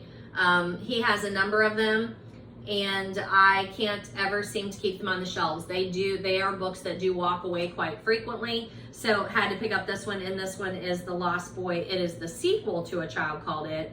And whereas it's not a book that I enjoyed and I want to read, it's not great literature, I still know that these are books that a lot of people enjoy reading, and when they haven't read anything else, they will come back to his book. So there's that. I don't know why I picked this one up. I don't recognize the author. I don't recognize the title, but I do see a trend in fiction where there's a lot of cowboy or cowgirl stories. This one's called The Last Cowgirl. It is by Jana Richmond. I don't know the title. I don't know the author. It's put out by Avon Books, so it's probably pretty light, I'm guessing. But I thought it might be a fun read. And I also had a student this year, and she liked that genre, the cowboy, cowgirl books. And I picked up another book somewhere else for her, and gave that one to her at the end of the year and told her just to give it back to me whenever she came back to school or finished it or not, that it wasn't a big deal. But I don't remember what the title of that one was. But, you know, I really like a very balanced diet when I'm reading. I like some historical fiction, I like some nonfiction, I like some cozy mysteries, I like some racier novels. I don't read a lot of romance, but when I do, I want it to be super like enjoyable as far as it being light or humorous, that kind of thing, or a really clever story. But I like a steady diet of all different kinds of genres. So these next books my sister gave to me for my birthday in April, so I'm pretty excited to be reading these. And it's Elin Hilderbrand. She has been telling me to read these books forever. And look, this is a summer book, so I need to read these. Let's see, what is this one called? Troubles in Paradise, What Happens in Paradise, and Winter in Paradise. So this is definitely a book set that I need to be reading this summer. And then she also knew that I was reading these Colleen Hoover books. And she didn't give me this one, I don't think. I'm pretty sure I bought this one in that set of like 3. I bought Verity, It Ends With Us, and All Your Perfects, I think at Target, pretty sure. Probably did that in a previous book haul, but I haven't read this one yet. And I did already read Verity and It Ends With Us and book talk those for you back in the April video, I think it was. But then she gave me these 2, Ugly Love and November 9th. So I have students that I know read both of these too. And I know, like, I don't know if you've read Colleen Hoover, but they're not something that you would say, oh, I'm going to put that on my shelf of a freshman English class or even a senior English class. I get it. They're not on my shelf. But my students are reading them, so therefore I want to be reading them so that I know what it is that appeals to them. And I really enjoyed It Ends With Us and Verity. They are fun reads. They are fast reads. So I will be reading all 3 of these, and thank you to my sister. And again, these are on my summer list, these Elin Hilderbrand. I don't think I've ever read Elin Hilderbrand, and she tells me all the time I need to be reading them. So I'm glad that she just finally gave me the book so that I will read them. And I will take them to her pool and read them this summer with a margarita. So I want to say in May, pretty sure it was in May, we had a new bookstore that opened called the Tome Bookstore. It's on Beachmont Avenue, but it's in Mount Washington, I think is more the area that it's in. And I had been following the opening of that bookstore and really wanted to get there. And I went with a friend. I think, again, we got our nails done and then went to the bookstore. Oh, it was on election day. Not the one in the fall, but the one in the spring, whatever that is. Is it May or something? I don't remember. Anywho, so we didn't have to work that day because we were doing a school levy that failed, and that's terrible. But we went to this bookstore and out to eat and stuff that day, and it did not disappoint. Remember I said, like, an individual or an independent bookstore, they each have their own personality, and this one, just when you walk in, there's a coffee, they have like a coffee counter too. So, you know, mixed coffee with books, you know, you've already won me over. But they have paintings on the walls, like these murals on the walls of scenes from books or characters from books. I mean, I can't even describe to you how beautiful it is. Look it up, the Tome Bookstore in Mount Washington, Ohio. Just phenomenal. So I picked up some books while I was there. I wasn't expecting it. I thought it was just going to be a new bookstore. Somehow I missed the fact that they were going to do used books too. So there's a mix of those. And I don't know. Yeah, it looks like this one was $3. Or so here we are. Sorry. This one was $8.99. A copy of The Ocean at the End of the Lane by Neil Gaiman, who I know I need to read this book. I've read some by him, but this one is always talked about. So that's on my reading list. Then I picked up Tana French, The Likeness. I've heard a lot about her. And so I picked it up knowing that I need to read it. That one was $7.99. The Maid, I think, is a new, I think I purchased this as a new book. Pretty sure, I don't see a price on there, but pretty sure I picked this one up as a new book. The Maid by Nina Prose. I listened to an interview with Nina Prose on, I think it was All About Agatha podcast. I'm pretty sure that's where it came from. That interview was so good that I knew I needed to read the book. My friend Stephanie has already read the book and highly recommends it. This is not to be confused with the, is it Hulu series or Netflix series, The Maid? It is different, but I look forward to talking to you about that book. And then the owner of the bookstore, I think it's a husband and a wife, and the husband is actually an author. New Kings of Tomorrow is his book, so I purchased that, and I'm excited to read that one, and he did sign it. His name is J.M. Clark. So I'm excited to read that one and talk to you about that one too. Oh, and I also picked up, there was an old lady who swallowed a bat for my son's girlfriend's classroom. The next thrift store that I visited was the Salvation Army in Eastgate. It wasn't good. Like, the Salvation Army part was not good, but they had a decent book collection, so I was pretty happy about that. I picked up a copy of If I Stay, which, you know, super good, easy to recommend. There's a great, the trailer for the movie is a great, like, book trailer also. I know that I read the beginning of this book to some of my classes for First Chapter Friday. Philip Pullman's The Golden Compass, his Dark Materials. I feel like I've talked to you about him. Have I talked to you about him? I actually talked to you about If I Stay in video 20, so I've already talked to you about her. I have not talked to you about Philip Pullman, The Golden Compass. I'm surprised. I will definitely put a review out there and talk to you about this book in relation to the Chronicles of Narnia and Harry Potter and kind of pull all those together for you. But I highly recommend that book, and I'm glad to finally have a copy of it. I picked up a copy of Girl Wash Your Face. I feel like the books were pretty cheap. I don't see a price on here, but I feel like the books were pretty cheap there. And, you know, this is a pretty good haul, even just like for like one thrift store shop. I just didn't like the shop in general, but the books were good. So Girl Wash Your Face by Rachel Hollis. I already book talked to you, Girl Stop Apologizing in video 22. I mentioned it. I don't know that I actually reviewed it for you. I better keep better notes on that. I'm not sure. But I do need to read that one. I've not read that one yet.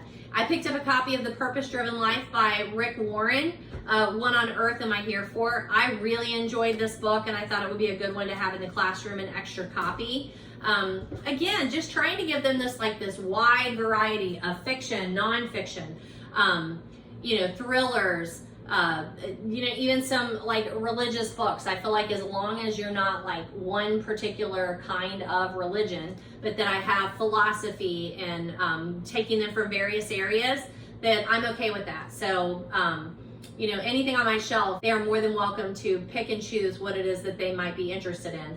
And I just like his tagline of what on earth am I here for? I think that might draw some of them to want to read that part. And then from a little library, I picked up this Norway to Hide. It is by Maddie Hunter, and it says it's a Passport to Peril mystery. It's a large print edition, but it just looks like fun. It was in a little library, so I exchanged a book for it. I don't know why. I don't know. It just draws me in. Look at those little guys. It just looks so fun. Norway to Hide. I love it. I think it looks like it would be really fun. It might be terrible, but I will at least start it and see what happens. I think it was the same day, that election day, where we went and got our nails done, went to lunch, went to the bookstore. After we split up, I ran down to the Goodwill down on Beachmont, which I don't go to very often, and picked up some books because I had time that day. Like, I knew that I didn't have to be home at any particular time. I have been looking for a hardback copy of Left Behind for my bookshelves here. I don't have a copy of it. It's another series that I've read 3 or 4 in the series and I would like to get back to. I picked up this one, looks like fun, Misery Loves Cabernet. It's a novel, author of A Total Waste of Makeup by Kim Gruen Felder. I have no idea. It's St. Martin's Griffin Press, so it should be pretty fun. But yeah, I love those stinking punny titles, Misery Loves Cabernet. And then I also picked up this one, Mystery in the Secret Garden. There's a cat playing with a butterfly, and there's a tea set on the front. It says A Book Retreat Mystery. It's got to be a cozy mystery. It is by Ellery Adams. I do recognize that cozy mystery author name. I picked up a copy of Carl Hyacin. I love his books. I love the way that they look. This one is called Star Island, and I've not read this one yet. I am looking for, there's a book that he has about like professional Fisherman. I can't remember what the title of it is, but I've been looking for that book for a long time at thrift stores and secondhand stores, but just haven't had any luck with that. But when I saw this, I'm like, I'm gonna have to get that. The Christmas Bookshop by Jenny Colgan. I've read something else by her. The Bookshop on the Corner, I think, is the book that I read by her. I'm always sucked in by a seasonal title, like any kind of Christmas story I'm going to buy and read, so I'm sure I will read and review this for you in December. And then the last one, I'm just so glad that I found this one, and it is Death at the Alma Mater. It's by G.M. Malliette, who, I don't have a copy, but I don't know why I keep looking over there, who wrote the book that I just talked to you about not too long ago, A Fatal Winter. I love that book. It's 4 to 5 stars for me. Really, really enjoyed it. I want to read the whole series. And then I found this one. So I don't think this is part of that series, but it is a mystery. This author won the Agatha Award. So just super looking forward to it. It looks like this one actually came before A Fatal Winter, so it's not part of that series because it has other books by G.M. Malliette, Death of a Cozy Writer, and Death of the Lit Chick, and then this one's called Death at the Alma Mater, so doesn't appear to be part of that other series. This one was published in 2010. Oh, interesting. It's also, what does it say, Midnight Ink. It's published by Midnight Ink, which I don't know that publisher either. I don't know. I look forward to reading it. I had purchased this book from Amazon called Fire and Water. I want to say like either beginning of the school year, maybe middle of the school year. It says as she's in Jackson because one of my students asked for it. I had shown them how to use the public library to get books online, and he had seen like a show that he knew had been made from this book or something, and we just couldn't find it. So I finally said, you know what, I'm just going to buy it. And it took him a while to get through it. I don't know, it's very different. I need to read it. So it's very visual. It's either small press or independent. It's Ghost Crab Publishing. And just one that I need to read, but I just went ahead and bought it and let him have it. Because it was at that point of the year where I just was trying to win him over. Like, I just find something you want to read and I will find it for you. So pick that one up and just got it back here at the end of the year. And then I have a number of smaller publications that I do want to mention. That my cousin, I told you, she actually sent to me Flipped for Murder, and I already reviewed that for you in that last video. But then she also sent me some of these copies of Old Reader, which is a publication that says For the Love of Reading. So I did finally make my way through some of those copies too. I'm pretty sure it's put out by Barnes & Noble, or else it's sponsored by Barnes & Noble booksellers. And there are just some really great articles, which I have tabbed for you to let you know, like, this is what I'm talking about. It highlights the ideal bookshelf, so it gives you some like bookish things to look at. I love that ideal bookshelf. If you don't know what I'm talking about, look it up. It is just artistic and cool. I read this article called Where Memory Fails, a Book List Rarely Falters. So it has articles that talk about the love of books. That really is what it is about. So this article is talking about a girl making her book list, the books that she's read, going back, reflecting on those at different periods of time, different periods in your life, like what kinds of books that you had read. There are some beautiful visuals of some bookshelves in there. And then there's a great article that I will be passing this along to my friend Stephanie, who has a lot to say about Edward Rochester. And the article is called Not an Ideal Husband. Through Heartbreak, a girl learns what's really important in a partner and why Jane Eyre's Edward Rochester isn't it. So I'm going to pass this on to her, but this is the first issue in that series of publications called Old Reader. She also sent me a copy of Strand Magazine, and this was a fun one. I took this out on the boat when we were down on Kentucky Lake for spring break, because the stories, it has like short stories, and it's just been a long time since I've seen a publication like that, like one where you can read either excerpts from books or you can read like short stories. And then I did go and look up some of the authors of some of the ones that I read that I really enjoyed. So several short stories in there that I really enjoyed, and I will be passing that one on too. As a librarian, I'm not a librarian anymore, but it's still being delivered to my mailbox at school. It's forward reviews of indie books since 1998, and it's a lovely cover. And I really like looking at this because they're independent press. So you see books or book covers in here that I don't necessarily see other places.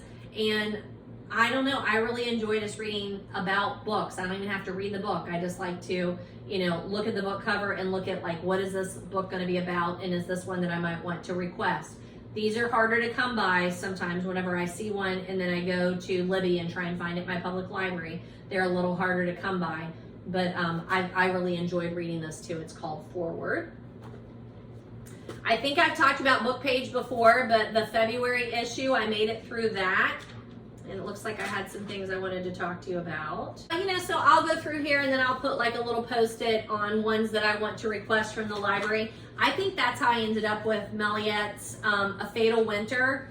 I know it's where I first saw the Agathas.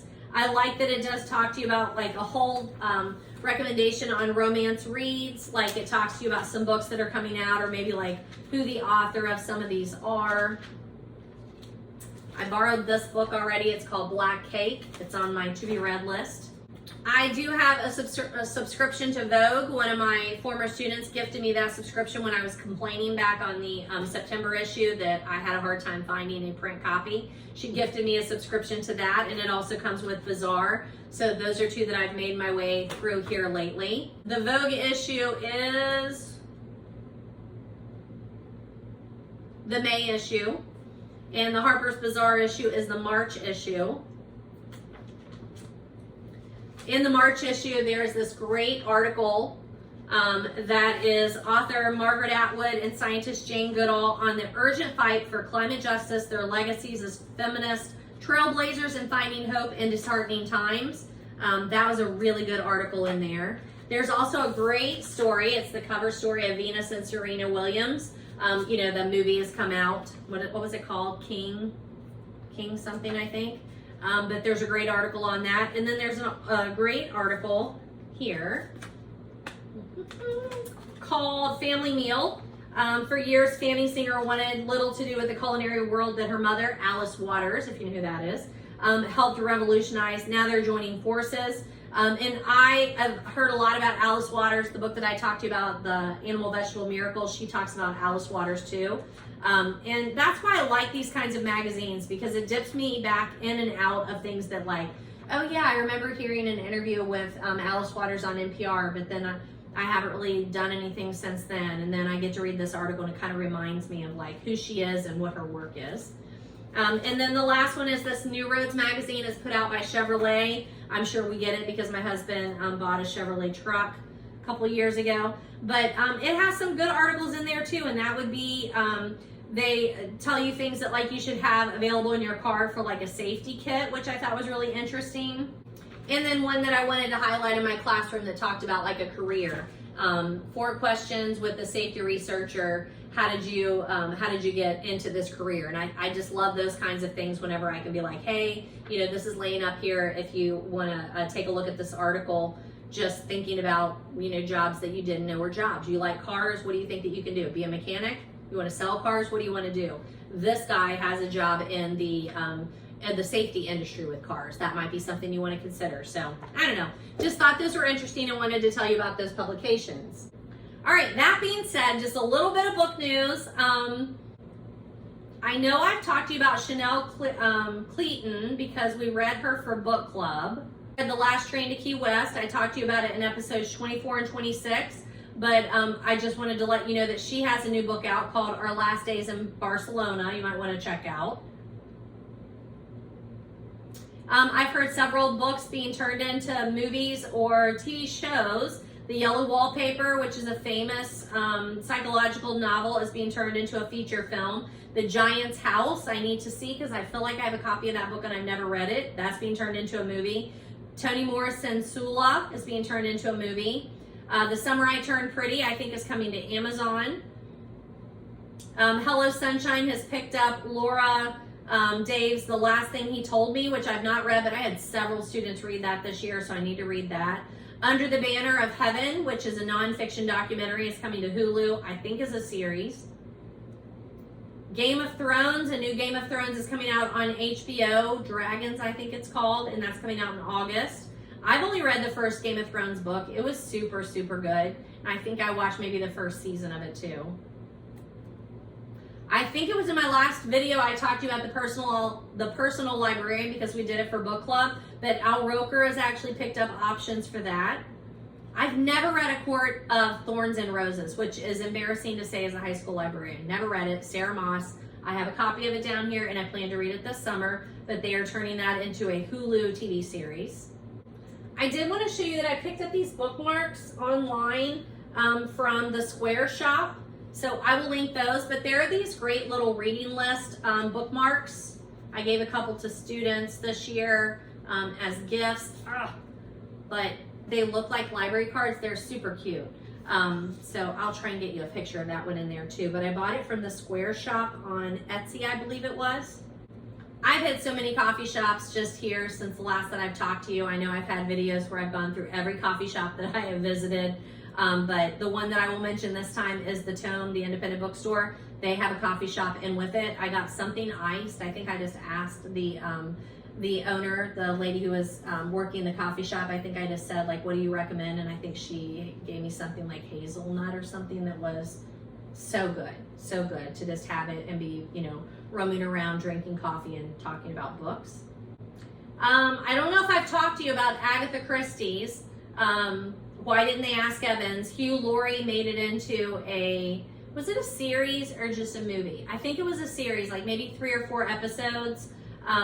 Again, on BritBox or Acorn, I don't remember which one, but we watched it. I loved it. It was very, very well done. And Hugh Laurie, not only is it his adaptation, but he actually is in it and just phenomenal. I also saw that they're turning John Green's Looking for Alaska into a movie series of some sort, but I need to look up and see where they're at on that. I do want to say, you know, my channel, the last video that I put out, it's 100 and some views. I don't know. It's more than most of my other videos get. I'm not really sure like how that whole thing works, but thank you.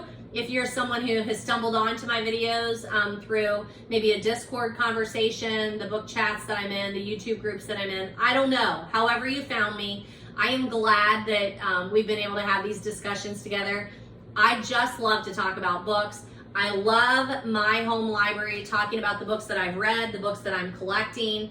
I hate to use the word collecting because, I mean, I want to read them. I don't want them just to sit prettily on a shelf. I want to read them. But I enjoy the conversation. I have lots of plans for the summer, so I hope I finally get to those. Thanks for spending the day with me. You know, I started filming this morning at like 8 o'clock, and then I went to a lunch gathering. Then I came back and put things together. My husband came home from work. We had a chit chat, and then he went to football practice. And I sat up the other side and then did the other video. So I have been filming a lot. I probably have about 4 or 5 hours of video, I think, on here. Perfectly fine. It might take me a while to edit through those, but thanks for hanging in there. I've really enjoyed chatting with you about all of these recommendations and talking to you about the books that I really want to read. So hopefully I won't make it another 3 or 4 months before I talk to you again, but thanks for being here with me. And as always, I am happy to be your friendly librarian. All of the books that I recommend to you, I try and get them on Goodreads. I will clean those up this summer and make sure that I've actually done that. Connect with me on Facebook. Join one of those book chat groups. If you really like Agatha Christie, I can't even explain to you how wonderful that group has been online. Remember that you can easily access most of the books that I've talked to you about through your public library without paying 1 cent. You can get the audiobooks, the ebooks, or even the physical books at your public library for free. Utilize that Libby app. Hit the subscribe button, like this video so that I know that you're following along. Comment, email, message me, let me know if you have questions. Tell me what you're reading, tell me what you want to read, and keep in touch and enjoy, folks.